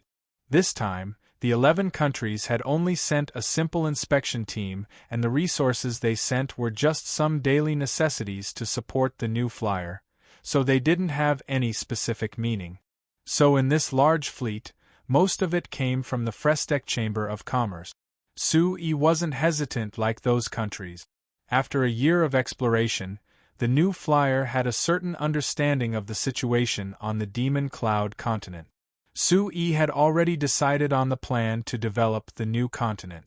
This time, not only did the reinforcement fleet include large amounts of people and resources, there were also 3,000 new flyer guards and 2 large transport magic ships filled with military magic machines. It was all to smoothly build a front-line base. Of course, to truly take root on the new continent, this base still had a lot of work to do. Because the 2 continents were over 10,000 kilometers apart, it would take close to a month for the fleet to make a trip. So the base on the Demon Cloud continent couldn't completely rely on the supplies sent by the signs, so they had to be self-sufficient. So according to Su Yi's plan, this base had to build a small industrial base that could satisfy the various needs of the base. The most basic requirements were daily necessities and some military magic machines. To satisfy these two needs, it meant that the base had to obtain enough resources from the Demon Cloud continent. Of course, these resources wouldn't just fall from the sky. According to the agreement between the New Flyer and the Sansu's Elven tribe and the Crom Dwarven tribe, these two tribes would help the New Flyer obtain some resources in the early stages to satisfy the needs of the New Flyer base. However, the strength of these two tribes was limited, and they couldn't meet the requirements of the New Flyer. So in the end, the New Flyer had to obtain it herself. However, if he wanted to obtain resources, he would inevitably have to face all kinds of expected and unexpected dangers on the Magic Cloud continent. Therefore, he needed enough military support. In short, he needed enough guards and military magic machines. Similarly, he couldn't completely rely on the support of the New Flyer headquarters in Signs. He still had to solve this problem himself. So to put it bluntly, to build a branch base that was over 10,000 kilometers away from the Frestek Chamber of Commerce's main base, it was a very difficult matter. Su Yi couldn't be 100% optimistic about this. But he had to do this because if the New Flyer wanted to get enough space to develop, this new continent was far more suitable than Signs. The deepest reason was that Signs was already a continent with a basically fixed shape. All the land and resources had long been divided up by other countries. It would be extremely difficult for the New Flyer to get involved, especially now that the magic industry was becoming more and more developed, and various countries were paying more and more attention to related resources. A month after the reinforcement fleet left, a total of 46 chambers of commerce that mainly dealt in mineral resources on Signs, including the Chimera Chamber of Commerce, announced to the public that they had jointly established a mineral resources joint conference to integrate and cooperate with all the mineral resources under their name and unify the operating standards. This was the first time an organization of this nature had appeared on Signs, so when this organization called the Chino Mineral Resources Joint Conference was first announced, many people didn't understand what they were going to do. However, several things that happened in the next half a month told others the answer to this question. The Chino Federation first announced to the public that they would integrate the iron ore resources operated by the Chambers of Commerce under their name. In order to ensure the stability and controllability of mineral resources, the prices of all the Chambers of Commerce under the Chino Federation would be unified. After some research, the Chino Federation officially announced the preliminary prices. Then everyone found that compared to the previous prices of various mineral resources, the prices set by the Chino Federation had all increased. Among them, the iron ore in the highest demand had increased by as much as 15%. There was also a huge demand for magic crystals, but because the price had been very low before, the price of magic crystals had also increased by 10%, officially breaking through 1 gold coin per ton. This price increase had the greatest impact on the various magic machine chambers of commerce led by New Flyer, who had the greatest demand for these mineral resources. Although it seemed like an increase of only 10%, it had greatly increased the manufacturing costs of these magic machine chambers of commerce, directly weakening their profits. New Flyer's profit margin had always been very high, but this wasn't fatal to them. However, for the smaller chambers of commerce, it further weakened their originally low profits and even directly affected the survival of many small chambers of commerce. In order to continue to maintain a low cost, many small chambers of commerce began to purchase mineral resources from outside the Chino Federation. However, these chambers of commerce under the Chino Federation, including the Kanla Empire, controlled almost all the mineral resources in most of the southern and central signs. The other small magic machine chambers of commerce were mostly concentrated in the southeastern corner of Signs, making it difficult for them to obtain enough mineral resources through other channels. Therefore, the establishment of the Chino Federation almost announced the death of many small magic machine chambers of commerce. Sui wasn't happy about this. In February of the year 3781, which was also 3 months after the Chino Federation announced the establishment of the new mineral resource prices, New Flyer announced to the public that out of New Flyer's own needs, New Flyer would establish an additional chamber of commerce under its name, called the Xinfei Chamber of Commerce of Mines. As the name implied, the main business of this Xinfei Chamber of Commerce of Mines was various types of mineral resources. In the announcement made by New Flyer to the public, New Flyer stated that the purpose of establishing this Chamber of Commerce was mainly because with the gradual expansion of the New Flyer's scale, New Flyer's demand for various types of mineral resources was increasing. It wasn't suitable for them to purchase minerals from other channels, so they decided to solve this problem themselves. But as long as one wasn't a fool, one could see that New Flyer's establishment of the Xinfei Chamber of Commerce of Mines was directly aimed at the Chino Federation. Before this, although New Flyer had some mineral resources under its name, in fact, most of the mineral resources were directly purchased from other Chamber of Commerce. In the early days, New Flyer mainly purchased from the Lampari Kingdom's Fulcao Chamber of Commerce. Later, with the expansion of New Flyer's scale, the demand for mineral resources increased. Coupled with the substantial development of the magic industry in the Lampari Kingdom, the internal demand for various types of mineral resources increased by a large amount, so New Flyer began to obtain from other sources. Among these channels, the most important one was actually the various chambers of commerce under the Chino Federation. Now that New Flyer suddenly announced the establishment of the Xinfei Chamber of Commerce of Mines, it was clear that they wanted to fight against the Chino Federation. Didn't this mean that the cooperation between New Flyer and the various chambers of commerce under the Chino Federation would be broken?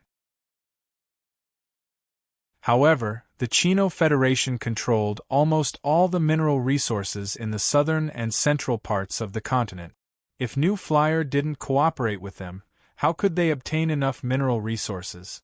In the middle of February, the Xinfei Chamber of Commerce of Mines officially announced the establishment of the company. At the same time, it announced that it currently controlled 17 mines and was in the state of mining. It said that the Xinfei Chamber of Commerce of Mines now had enough mineral resources to provide and welcomed orders from the outside world. When this news was announced, the outside world was suddenly in an uproar. Many people knew that New Flyer had been trying to control part of the mineral resources, but it was really surprising that they controlled so much. What was even more surprising was the price of various mineral resources that New Flyer announced to the outside world. Take iron ore for example. New Flyer announced the price of iron ore at 7 gold coins and 40 silver coins per ton. This price was basically the same as the price of iron ore from other chambers of commerce. It was also the price that New Flyer had always purchased iron ore from other chambers of commerce. But compared to the iron ore announced by the Chino Federation, this price was a full 20% lower. Before, people thought that New Flyer established the Xinfei Chamber of Commerce of Mines to fight against the Chino Federation, but now that it was announced, the price of the Chamber of Commerce of Mines was just a guess. But now that the Xinfei Chamber of Commerce of Mines announced such a price, it was completely telling everyone that they were going against the Chino Federation. Everyone was very surprised by this. Why did New Flyer do this? If it was said that New Flyer was the strongest chamber of commerce in the magic machine industry, no one would doubt this. But in the mining industry, where did New Flyer's confidence come from? One had to know that the Chino Federation didn't only represent the 46th Chamber of Commerce of Mineral Resources, including the Chimera Chamber of Commerce. Behind them were a large number of countries, including the Kanla Empire.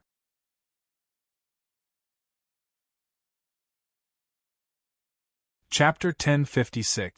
Things weren't over yet.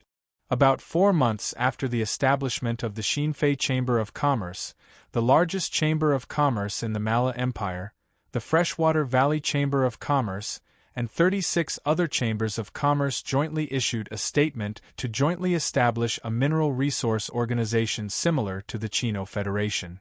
It was called the Valley Mineral Resource Coordination Association, or the Valley Coordination Association for short.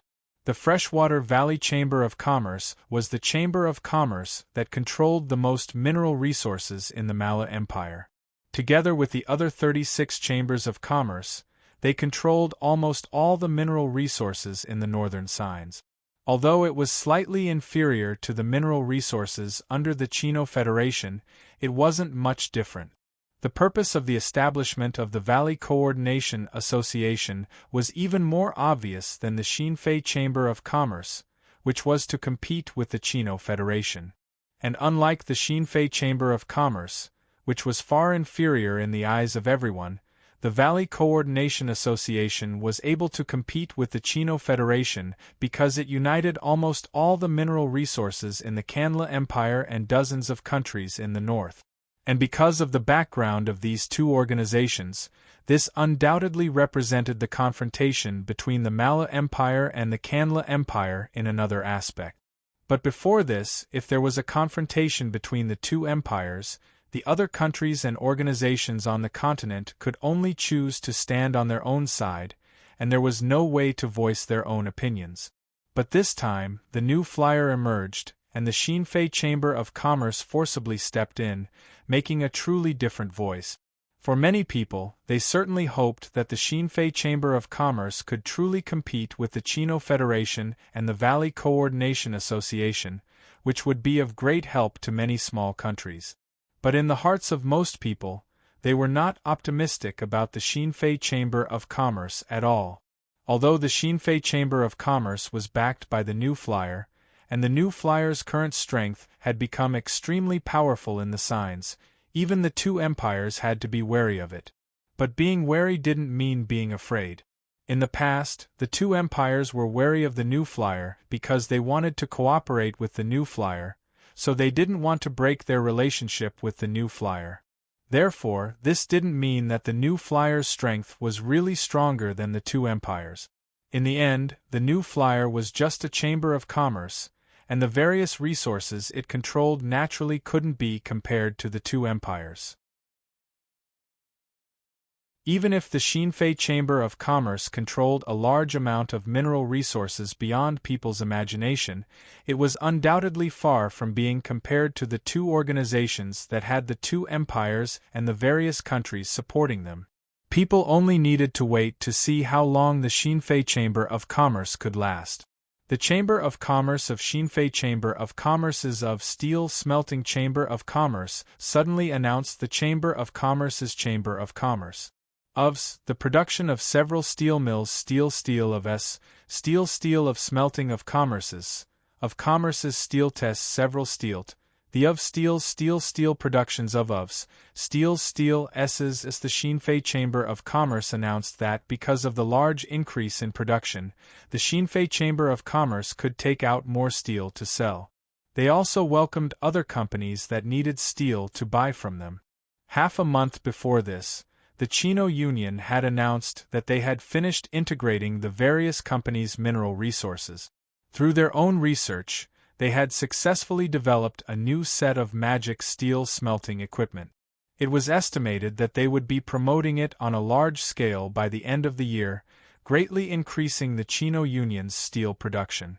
According to their estimates, once the various companies under the Chino Union finished replacing the magic steel smelting equipment, the Chino Union's steel production would break 30 million tons a year. Compared to this, the 600,000 tons that the Xinfei Chamber of Commerce announced a month couldn't compare at all. But New Flyer was the first company to have a steel mill and was the first company to refine steel. Moreover, they had already developed many different kinds of steel smelting equipment, so they had a total of 17 different kinds of steel smelting equipment, which could satisfy all the special needs of steel. Even if New Flyer transferred some of their steel smelting technology to other companies and sold large amounts of magic steel smelting equipment, everyone admitted that New Flyer's steel was without a doubt the best and highest quality. So even if the Xinfei Chamber of Commerce only announced that they had increased their production, which was far from being able to compare to the Chino Union, it was still very welcomed, and there were countless orders that came in. It had to be known, before this, New Flyer had only used the steel smelted for themselves to satisfy the needs of New Flyer's own magic machines, so they only sold a small amount. Now that New Flyer was willing to sell large amounts of steel, they had to quickly snatch it. At the beginning of September, the Xinfei Chamber of Commerce released their data to the public again. According to the data, the Xinfei Chamber of Commerce had produced 800,000 tons of steel in August, which was over 30% of their estimates. Of these 800,000 tons of steel, the Xinfei Chamber of Commerce left 300,000 tons of steel to satisfy the needs of the companies under New Flyer, while the remaining 500,000 tons of steel were all sold. At the same time, the Xinfei Chamber of Commerce announced that they had reached an agreement with the Nozdormu Business Union Kingdom, the Wales Duchy, and the other 7 countries. They had bought a total of 12 mines in these 7 countries, which included 4 iron mines, 3 non-ferrous metal mines, and 5 magic crystal mines. When this news came out, it created another uproar. People thought that with the control of the Chino Union and the Valley Organization, there wouldn't be any free resources in the signs, but now that the Xinfei Chamber of Commerce had made a move, they had obtained 12 mines at once. Although this couldn't compare to the 2 mining companies, it meant that New Flyer wasn't powerless to fight back. The 2 mining companies didn't really control the signs. Once this news was announced, people's confidence in the Xinfei Chamber of Commerce increased by a bit. However, the Chino Union and the Valley Organization quickly launched a counterattack.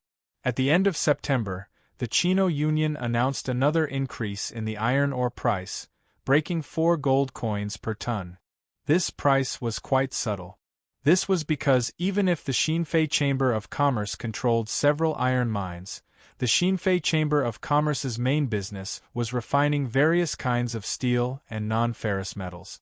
As for mining, they were limited in manpower and accumulation, so it wasn't enough to satisfy the needs of the Xinfei Chamber of Commerce. So the Xinfei Chamber of Commerce still needed to buy large amounts of ores from other sources to satisfy their need. The main source was the various companies under the Chino Union. So now that the Chino Union had increased the iron ore price, there was no doubt that it had increased the cost of refining the iron ore for the Xinfei Chamber of Commerce. Moreover, the price of 4 gold coins per ton made the profits of the Xinfei Chamber of Commerce very small. It could even be said that there was no profit at all. And at the same time, the Chino Union also adjusted the price of the steel under their name, reducing it by nearly 20% in one breath. The price even fell below 20 gold coins per ton. With such a price, it could almost be said that the Chino Union's profits in steel refining had become thin. The most important thing was that this price was extremely obvious compared to the price of 27 to 30 gold coins per ton set by the New Flyer. 3 days after the Chino Union announced the price adjustment, the Valley Organization also announced the price adjustment strategy, basically keeping the same pace with the Chino Union. Of course, this was not discussed by the 2 organizations, but since the Chino Union had made such an adjustment, the Valley Organization could only follow, otherwise they would fall into a great passive position.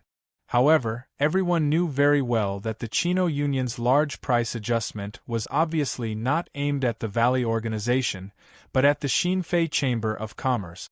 After all, the Xinfei Chamber of Commerce, or the New Flyer, had a shallow accumulation and was obviously weak in mining, so the supply of ore was limited by others, so the Chino Union raised the price of ore.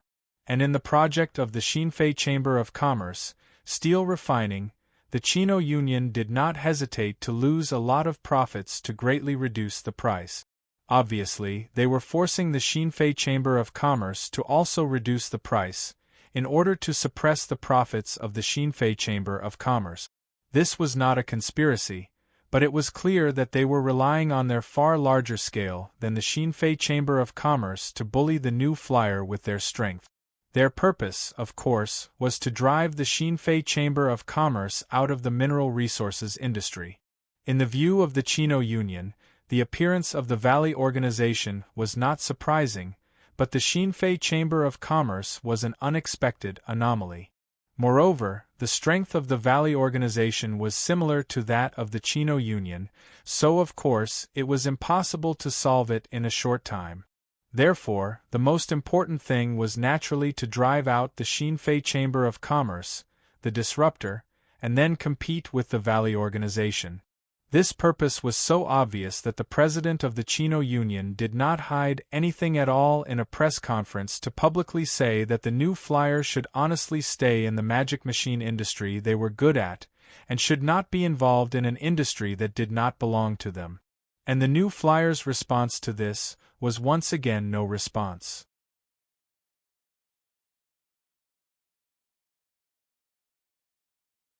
Chapter 1057. Chairman Su, I'm really regretting it now. The Ankh Chamber of Commerce's chairman Feynman Ankh looked at the thick steel plate in his hand and gave a long sigh. I really shouldn't have been greedy and bought steel from the Chino Union. In the end, a third of our company's magic refrigerators had different quality problems, causing us to suffer a large loss. Su-yi smiled and didn't say anything, but the people beside Chairman Ankh gave different sighs at the same time. Not only your Ankh Chamber of Commerce, our Thunder Chamber of Commerce is also the same. The Chino Union's steel really caused me trouble this time. This time I've lost at least 7,000 to 8,000 gold coins. It's even more than buying the steel. You all bought the steel from the Chino Union, I bought it from the Valley Planning Association, but the result is the same. My losses haven't been calculated yet, but I think it's at least over 10,000 gold coins. I'm afraid it'll take a long time for me to recover. Actually, the money lost this time is only a small problem. The real problem is that there are too many quality problems with this batch of goods, causing our company's reputation to be ruined. This will affect our future business. Calculating it like this, the losses are far from being solved with just a few thousand gold coins. Hearing this, more than half of the people present sighed in despair. Seeing their appearances, Su-yi found it a bit funny. These fellows insisted on buying steel from the Chino Union and the Valley Planning Association. There were even some companies that cancelled their steel orders from the Xinfei Mining Company. Now, because the quality of the steel wasn't up to standard, there were also problems with their household magic machines. They clearly deserved it. Of course, Su-yi could only think this in his heart. He definitely couldn't say it out loud. This time the Lampari Kingdom's magic machine companies had problems with the quality of their steel, causing them to suffer large losses and reputation. The Lampari Kingdom attached great importance to this, so Seveni specially contacted Su-yi, hoping that he could help these companies. Although Su-yi wasn't satisfied with the choices of these companies, because of Seveni's face and the fact that these companies were an important part of the magic machine industry that he wanted to develop, he decided to help them pass this difficult time. After discussing this with Seveni, the Lampari Kingdom had specially sent a delegation to the Principality of Constantine, planning on asking the new flyer for help. This matter only needed them to sign a new contract with the Xinfei Mining Company and obtain more steel, but in order to show his sincerity, Su-yi personally came to greet these people. As for the problem of the company's reputation and brand, I don't need to remind everyone. Su-yi thought about it before saying this. I just want to tell everyone that the magic machine industry needs to be treated with a serious attitude. If you want to make a magic machine of sufficient quality, you have to treat the materials seriously from the beginning. Then, you have to grasp every step of the process. Otherwise, the final product will definitely not be what you want. The Lampari Kingdom's Magic Machine Company chairmen looked at each other and revealed looks of shame. Chairman Su, your words are too reasonable. We are also discussing how to set strict quality standards for the various merchant guilds related to the magic machine industry in the kingdom. We will urge them to produce magic machine products that meet the standards, or even exceed the guaranteed quality. Only like this can our Lampari Kingdom's magic machine products maintain their current advantage and have more power for future development. Su-yi turned his head to look at the director of the Lampari Kingdom's Magic Machine Industry Administration Department, Loinkle, and nodded. It's good that your Lampari Kingdom has this idea. I can have them summarize a working process for you as a reference. I hope it will be helpful. Loinkle was immediately overjoyed. That's great.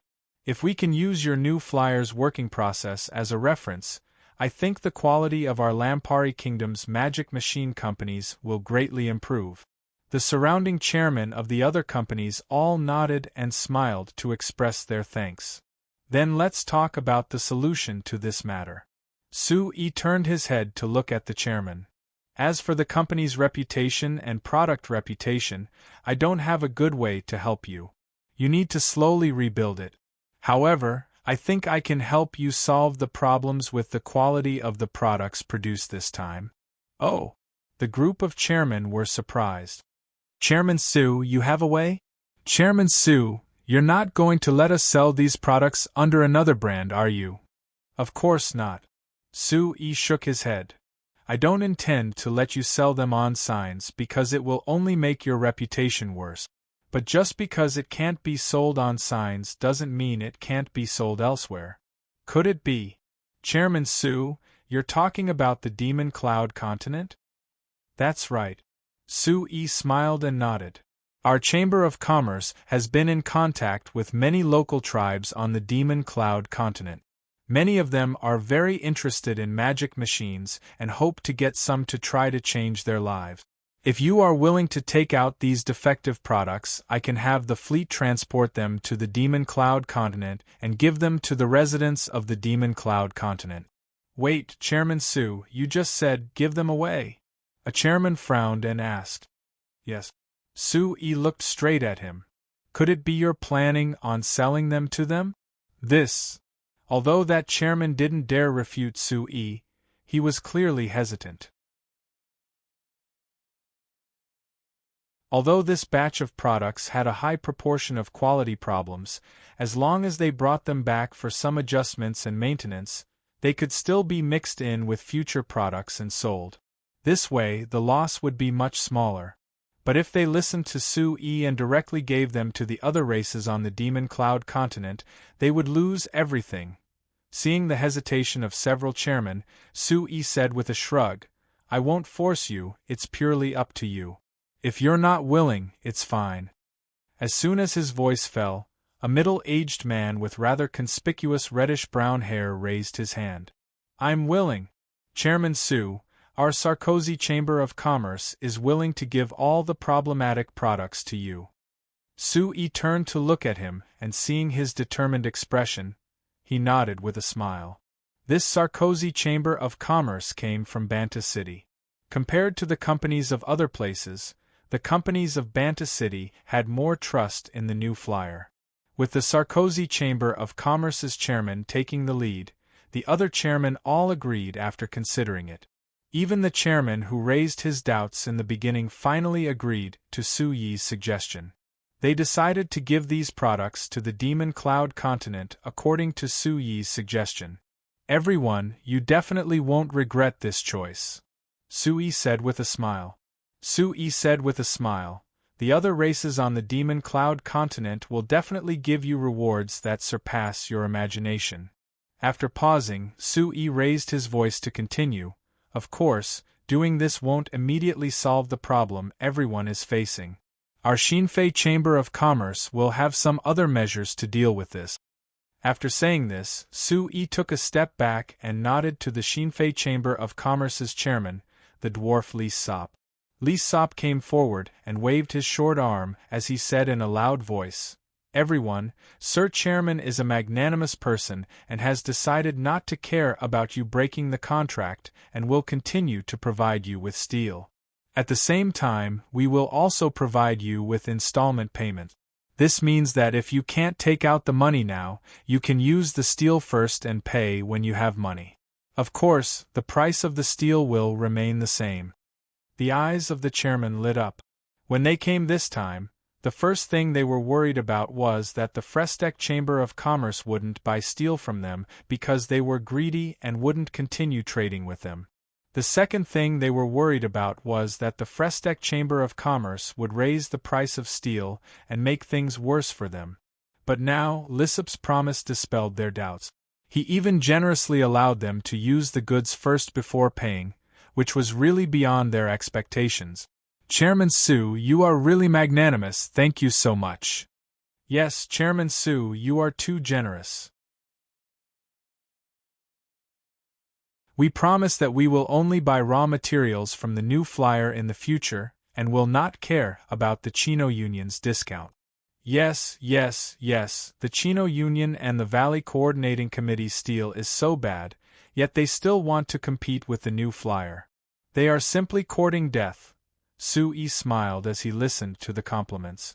He thought that these guys only represented the attitude of a small kingdom like the Lampari Kingdom. What's more, the Lampari Kingdom was the country with the closest cooperation with the new flyer. In theory, the various chambers of commerce in the Lampari Kingdom should be inclined to the new flyer. However, when faced with the Chino Union's price attack, these chambers of commerce did not hesitate to turn to the Chino Union's embrace. Fortunately, the Chino Union's steel smelting technology was far less mature than the new flyer. The quality of the steel smelted was far inferior to the steel provided by the Xinfei Chamber of Commerce, and the variety was scarce. This caused the various chambers of commerce in the Lampari Kingdom to suffer a big loss, which was why they came back to the new flyer. The chambers of commerce in other countries besides the Lampari Kingdom were still being maintained by the Chino Union and the Valley Coordinating Committee.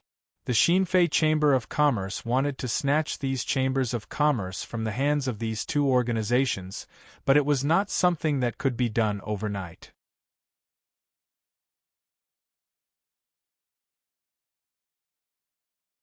Chapter 1058.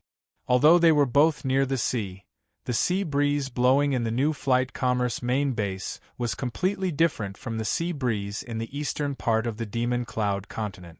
Feeling the chill from the sea breeze that seeped into her clothes, Akali tightened her collar. Looking at the endless sea behind her, she let out a soft sigh. Unknowingly, she had already been on this continent for more than a year.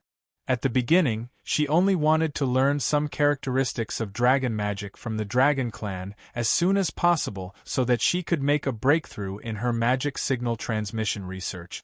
That was why she ignored the dissuasion of Su-yi and Evita and came to this unknown continent. Now that she had been here for more than a year, she had already begun to adapt to life here. Although the known parts of this continent were far behind signs, and her life was far less comfortable than in the Union's main base, but with her close relationship with the Dragon Clan, her understanding of the characteristics of dragon magic gradually deepened. She also gradually made progress in her research. More importantly, because this continent was far behind, it gave her the pleasure of exploring a brand new world. This made her enjoy the process of building a camp bit by bit, then developing it into a base, and finally perfecting it step by step. 3 days ago, the Chamber of Commerce's transport fleet arrived again. While bringing a large amount of resources, they also brought a large number of people, including representatives from other countries and chambers of commerce on signs. Thus, Akali knew that Sir President was finally going to roll up his sleeves and do something big on this continent. According to the person in charge of the Frestec Chamber of Commerce's base, Barnett, who came with the fleet this time, Sir Chairman was planning on finishing the initial construction of this base in 2 years and making it self-sufficient in 5 years, taking root on the continent. Akali was very clear on how difficult it was to achieve this goal. The amount of manpower and resources needed was extremely terrifying. However, Sir President still decided to do this, which meant that he was very optimistic about developing this new continent. Sir President's vision has always been very accurate. I believe he won't be wrong this time. Akali let out a breath that was instantly condensed into a mist by the cold air. Thinking of Su Yi's extremely familiar face, but because she hadn't seen him for more than a year, Akali had a bitter smile on her face. In fact, part of the reason why she decided to run to the Demon Cloud continent that was tens of thousands of kilometers away was to avoid Su Yi. From the first time she and Evita met Su Yi under Steel's introduction, almost 20 years had passed. Not only had Su Yi become a 40-year-old middle-aged man, she and Evita were also about to turn 40. In these years, she and Evita didn't lack pursuers, but the two of them were still single.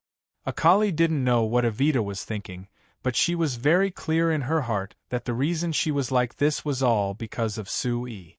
Su Yi was the first man in her life that moved her heart, but Su Yi had already confirmed his relationship with Steel when he met her. Moreover, they got married and had children. Now they were living a happy life, making others envious. Although Su Yi actually had far more than just Steel as his wife, Akali wasn't willing to join them. This was her inner pride and persistence. She wouldn't allow herself to waver.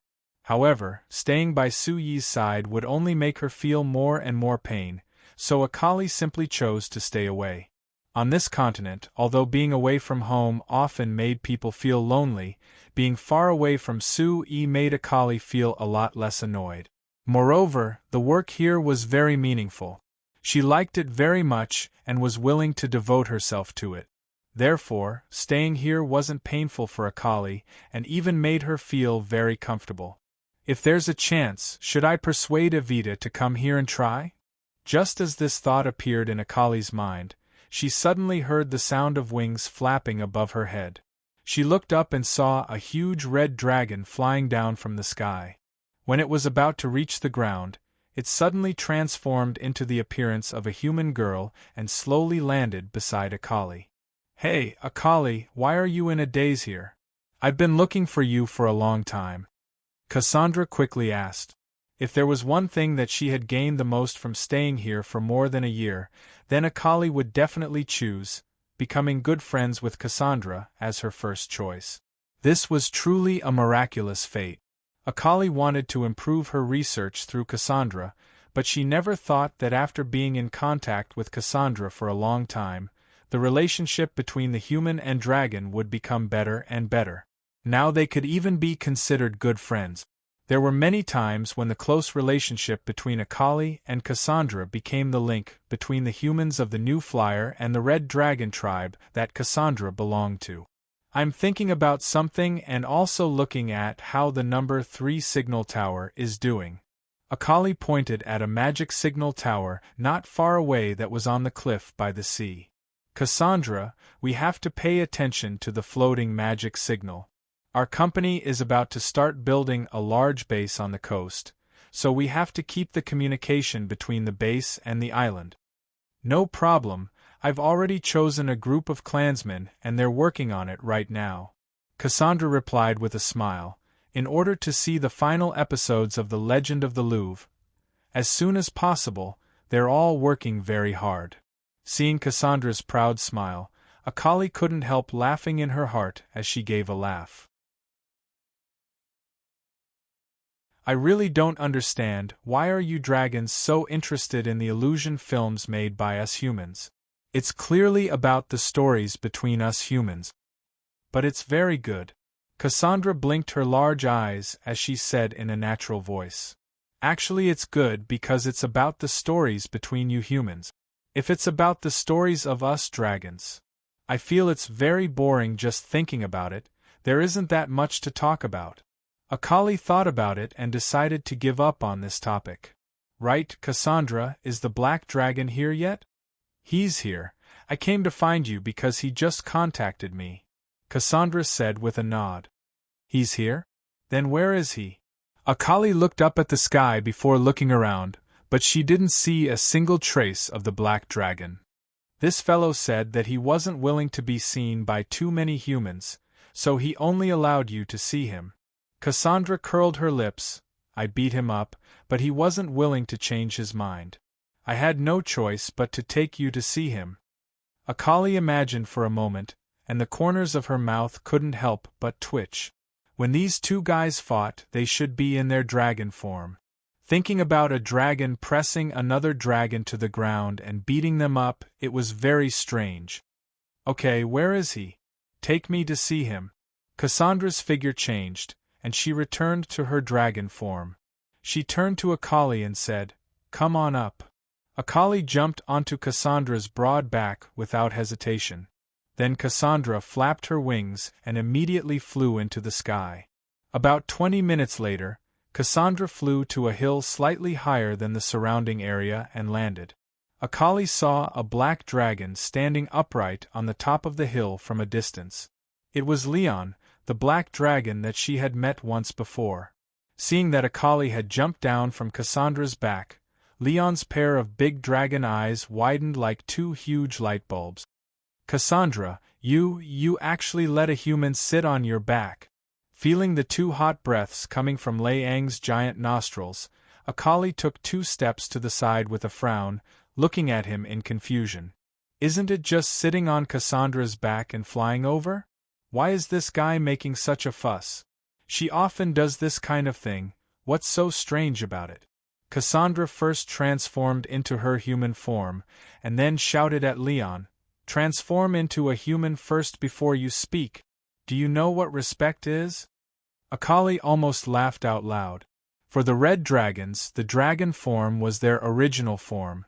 Transforming into other forms was just a skill that they naturally mastered, and they rarely used it.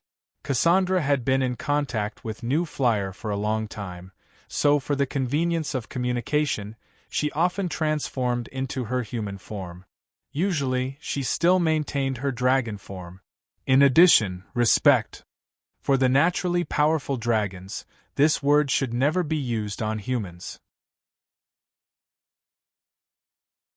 Leon was clearly stunned by Cassandra's words and only came back to his senses after a while. He glared at Akali, but he still obediently turned back into his human form. He was still the human young man that Akali had seen him in before. "Hey Leon, hello." Akali raised her hand to greet him. "Why did you take so long to come back? Did something happen along the way?" "Long?" Leon and Cassandra both looked at Akali. "Was it long?" "Not long." Akali was even more puzzled. "Leon, it's been more than half a year since you left here last time, right? Is this place so far from your Black Dragon tribe settlement that it takes you more than half a year to make a round trip?" "Of course it's not that far. I can fly back and forth in only 10 days. Leon waved his hand. "Then why did it take you more than half a year to come back?" Akali asked doubtfully. Leon scratched his head, seeming a little embarrassed. "Didn't you ask me to inquire about the situation of the humans near our tribe? Because the last time I saw those humans was decades ago. I found that I forgot where they were when I went to look for them, so it took me some time to find them."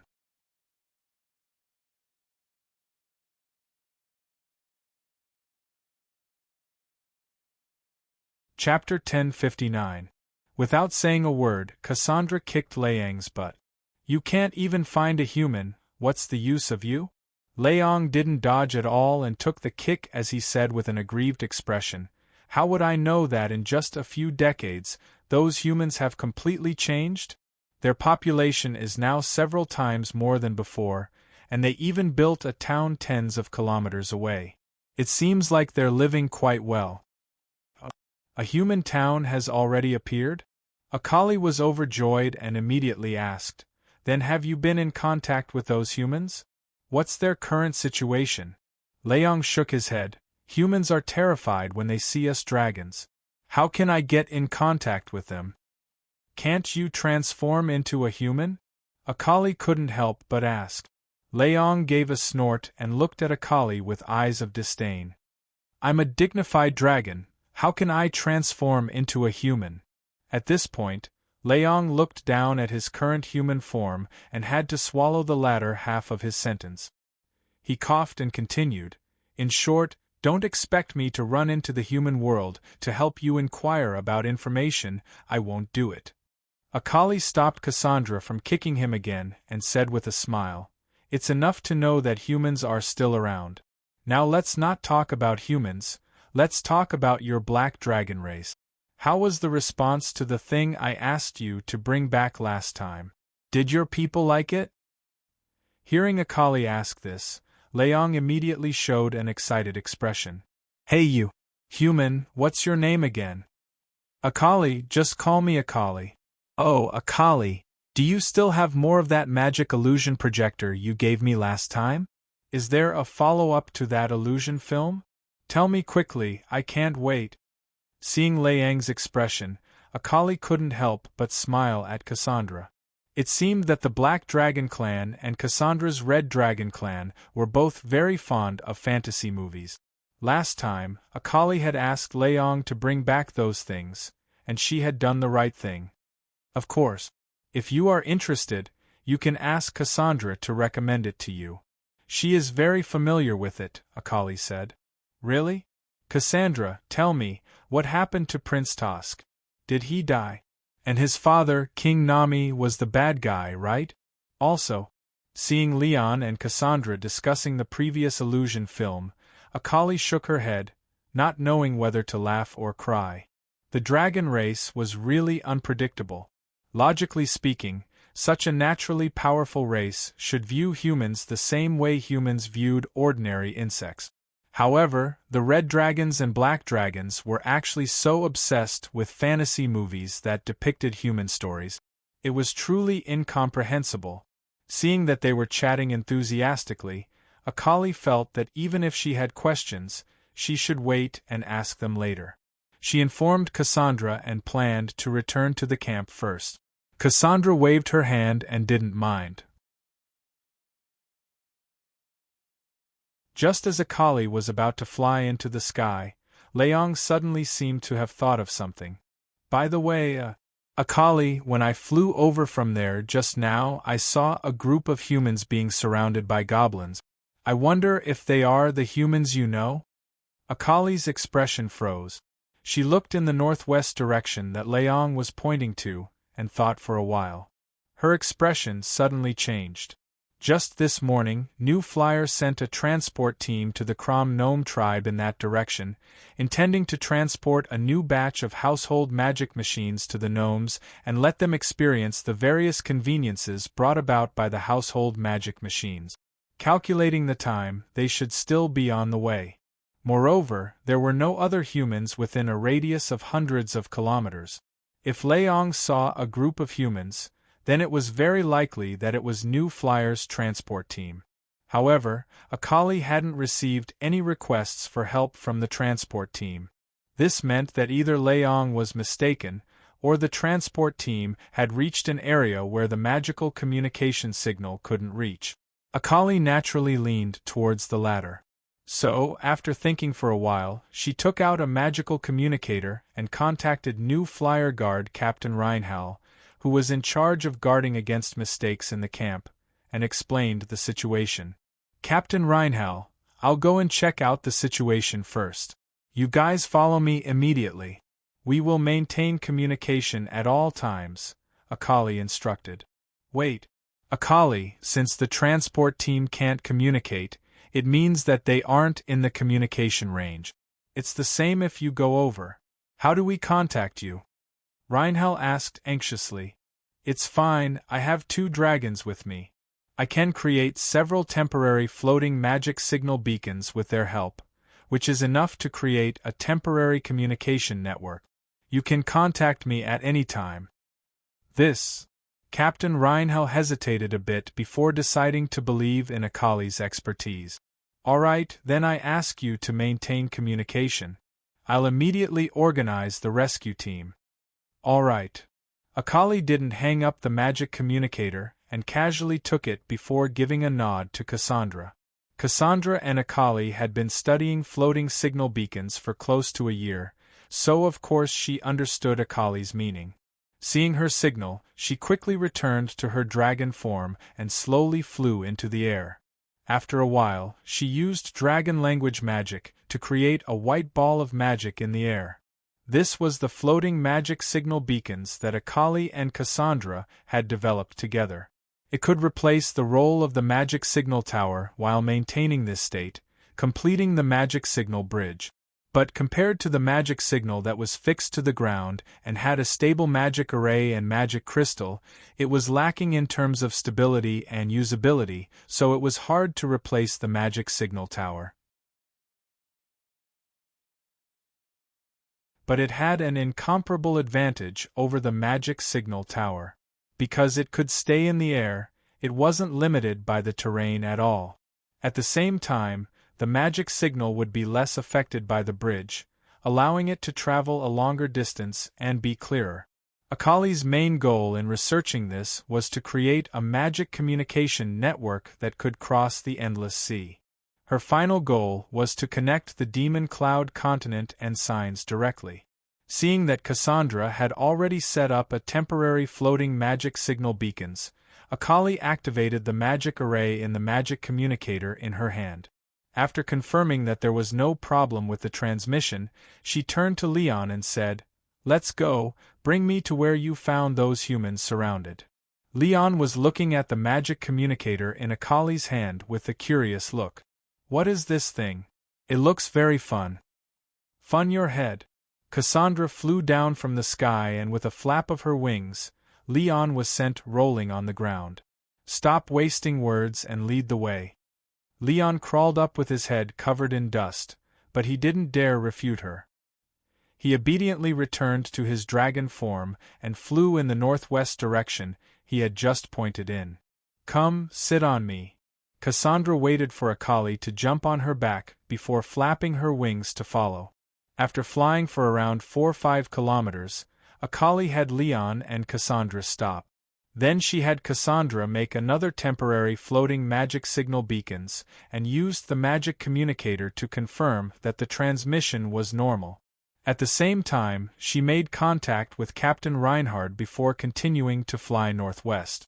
After repeating this 7 times and flying over 40 kilometers, there was a muffled sound that came from in front of them.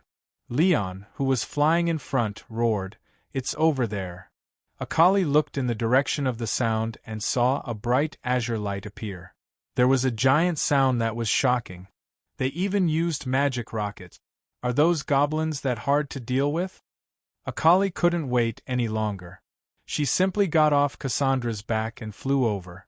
With her current strength as a 9th level mage, she naturally didn't need to fly for long. After a while, she arrived above the place where the light and sound came from. Looking down, Akali suddenly felt her scalp tingle. Below was a large flat area that was rarely seen in the vicinity. At first glance, it looked very open. However, at this moment, other than a group of humans gathered in the center, the open space outside was filled with green goblins. Looking down from the sky, it looked like a swarm of ants covered the ground. There were at least tens of thousands of them. "Cassandra, Leon, you know." At this time, Cassandra, who had flown to Akali's side, shook her huge head as if she knew what Akali wanted to say at a glance. "Akali, we dragons have sworn to the dragon god that we will not take the initiative to conflict with any other race, let alone participate in the battle between other races. So I can't help you." Leon on the side also said, "There's no other way, human. This is the oath that we dragons have sworn together. I can't help you." Akali still looked at the 2 dragons and felt a little strange. However, now was not the time to think about these questions. Akali nodded, took out the magic communicator, and contacted Captain Reinhardt again. "At least tens of thousands of goblins?" Captain Reinhardt on the other side of the magic communicator gasped. "How is the transport team now?" "They seem to be able to hold on for the time being, but I don't know how long they can hold on." "Well, Akali, you are a 9th level mage. I hope you can go down and help them hold on for a while. We are still on the way, and it should take at least 20 minutes to get there. Let them hold on. Okay, the transport team and I will wait for you. After saying this, Akali took a deep look at Cassandra and Leon, and flew to the group of humans surrounded by the goblins without hesitation.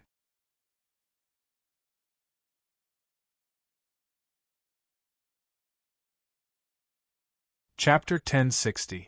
Akali's talent in magic was not outstanding. When she was in the academy, she was even judged by her mentor to be a level 7 mage at most, or a level 8 mage at best. However, since she came to the Frestec Chamber of Commerce, through her research on magic machines, Akali's understanding of magic had increased by a large amount. Her magic level had increased by an unimaginable amount.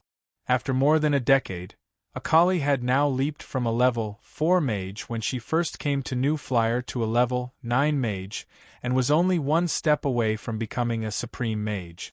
She was not yet 40 years old, and could already be considered extremely outstanding. The transport team had only relied on some military magic machinery carried by the 30 guards who set off with the team to barely resist the siege of the goblins. Due to the limited ammunition, they were already in a decline before Akali came, and could not hold on for long. Now that Akali, a powerful level 9 mage, had joined, the transport team immediately had a chance to breathe. More importantly, not only did Akali participate in the battle, but she also brought news that reinforcements were about to arrive. This made everyone's spirits soar, and they forced the goblins who were already very close to them to move away. Leon, who was in the sky in the distance, looked at the fierce battle below for a while, and turned to ask Cassandra, "Hey, Cassandra, do you know what these humans are holding in their hands? They seem to be quite powerful. Although those goblins are very weak, they are falling under the attack of these humans. This is a little too exaggerated. These are military magic machines that they invented themselves. Don't ask me what's going on, I don't know either." Cassandra stared at the battlefield below, and did not divert her attention at all. Although she was limited by the oath of the dragon race, and could not directly care about the conflict between the humans and the goblins below, she would definitely rescue Akali immediately if she was in danger. This was the first foreign friend she had in her life, and she cherished it very much. Seeing Cassandra's perfunctory answer, Leon felt a little bored. He looked down again, shook his head, and said, "Although these things in their hands are quite powerful, they can't stop so many goblins with so few people. In my opinion, this human called Akali is too stupid. Why would she rush down in such a situation? Is she courting death?" "Shut up!" Cassandra turned her head angrily and roared at Leon. "Didn't you realize that Akali is a powerful human mage? How could she be killed by these lowly goblins? And she has just asked for reinforcements. When the human reinforcements arrive, these goblins will definitely face a tragic end." Leon looked at Cassandra in surprise. "Hey, Cassandra, you have a lot of confidence in these humans. There are at least tens of thousands of goblins here. How many people do you think humans need to send to deal with them? The way I see it, the other humans will definitely give up on their own kind." Cassandra looked at Leon with eyes filled with anger and disdain. "Leon, I've learned a very important advantage of humans from Akali, which is unity. Her clansmen definitely won't give up on her and her companions. I'm certain that their reinforcements will be here soon." Seeing that Cassandra was truly angry, Leon didn't dare say anything else, but he couldn't help muttering to himself, "It's so far away and even we had to fly this long to get here, how could the humans rush here?" Before his voice fell, there was a faint buzzing sound that came from the sky behind him. He turned in a daze and saw that in the sky behind him, there were several giant black figures quickly approaching. "What is this thing?" Leon was surprised to see these steel monsters, which were several times larger than his own body and were painted completely black, flying over quickly and occupying the sky above the battlefield. "This thing is called the magic airship. It's a very powerful war machine invented by the New Flyer that Akali is from. Leon, move back a bit, I'm afraid you'll be scared by them. Cassandra said in a soft voice. What a joke. I'll be scared by this broken thing. Hong, hong, hong, hong, hong. Countless beams of light came from the magic airships, and when they fell to the ground, there were a series of deafening explosions. Leon was so shocked that the latter half of his words were taken back into his stomach, and he even forgot to flap his wings. His body tilted in the air, and he almost fell down. Dragon God above! What kind of thing is this? When did the humans have such powerful weapons? Leon called out in a shocked voice. Looking down, he saw that as the light faded and the dust fell, the ground that had been covered in goblins was filled with giant holes after the giant explosions. It was impossible to distinguish the corpses of the goblins inside.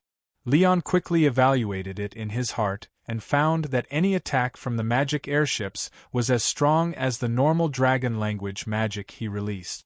It even far surpassed it in terms of large-scale killing power. This conclusion shocked him greatly.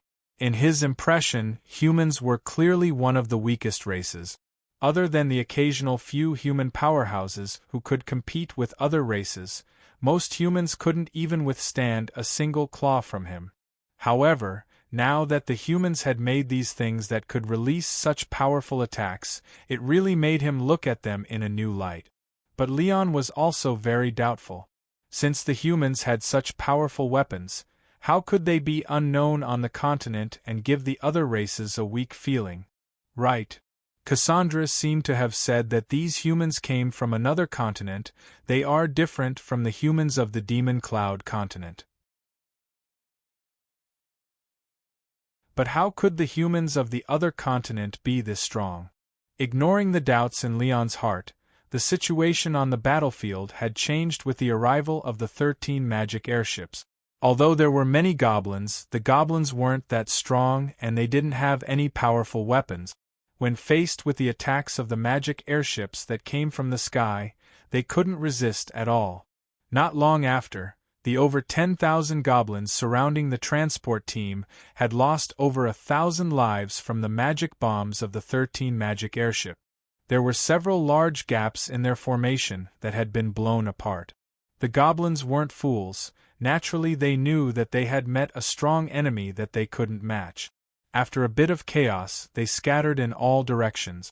Since the 13 magic airships led by Captain Reinhardt had finished their rescue mission, naturally they wouldn't chase after them.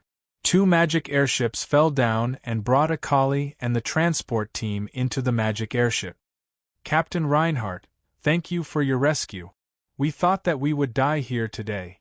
When he saw Captain Reinhardt, Captain Gruer let out a long sigh of relief. Captain Reinhardt laughed before waving his hand. We are all brothers of the company, what is there to thank me for? Then again, this is the negligence of our guards, putting you in danger. If Sir Chairman knew about this, he would definitely scold us. It's not like that. Who would have thought that there would suddenly be so many goblins in this place? If it wasn't for... Right, young Miss Akali, how did you know that we were trapped here? We couldn't send out any rescue signals. Gruer suddenly turned to ask Akali this. It was a dragon friend of mine who accidentally saw that you were trapped and told me, so I knew. Akali pointed out the window. There, it's that black dragon over there. Dragon friend. Through the porthole, Gruel and the other members of the transport team saw the 2 dragons, one black and one red, floating in the distant sky. The red dragons had always had a good relationship with them, and Akali had a good relationship with a red dragon named Cassandra. This was something that everyone knew. But when did she have a black dragon friend? Speaking of rescue signals, Akali, I hope that you and your communication team can set up a complete magical communication network around here as soon as possible. If you can maintain a smooth communication network, then we will be able to react in the shortest time possible and not let our brothers in the transport team fall into danger, Captain Reinhardt suddenly said. Yes, we are working hard to solve this problem, but Captain Reinhardt, I think you should understand that setting up a magical communication network is a huge project. We need time, and we can only do it one step at a time. There is nothing we can do no matter how anxious we are, Akali said. Captain Reinhardt naturally understood this point, so he could only nod helplessly. Then, he had a thought as he recalled the situation just now. Then how did you manage to keep us in contact with you at all times? This place is more than 40 kilometers away from the base.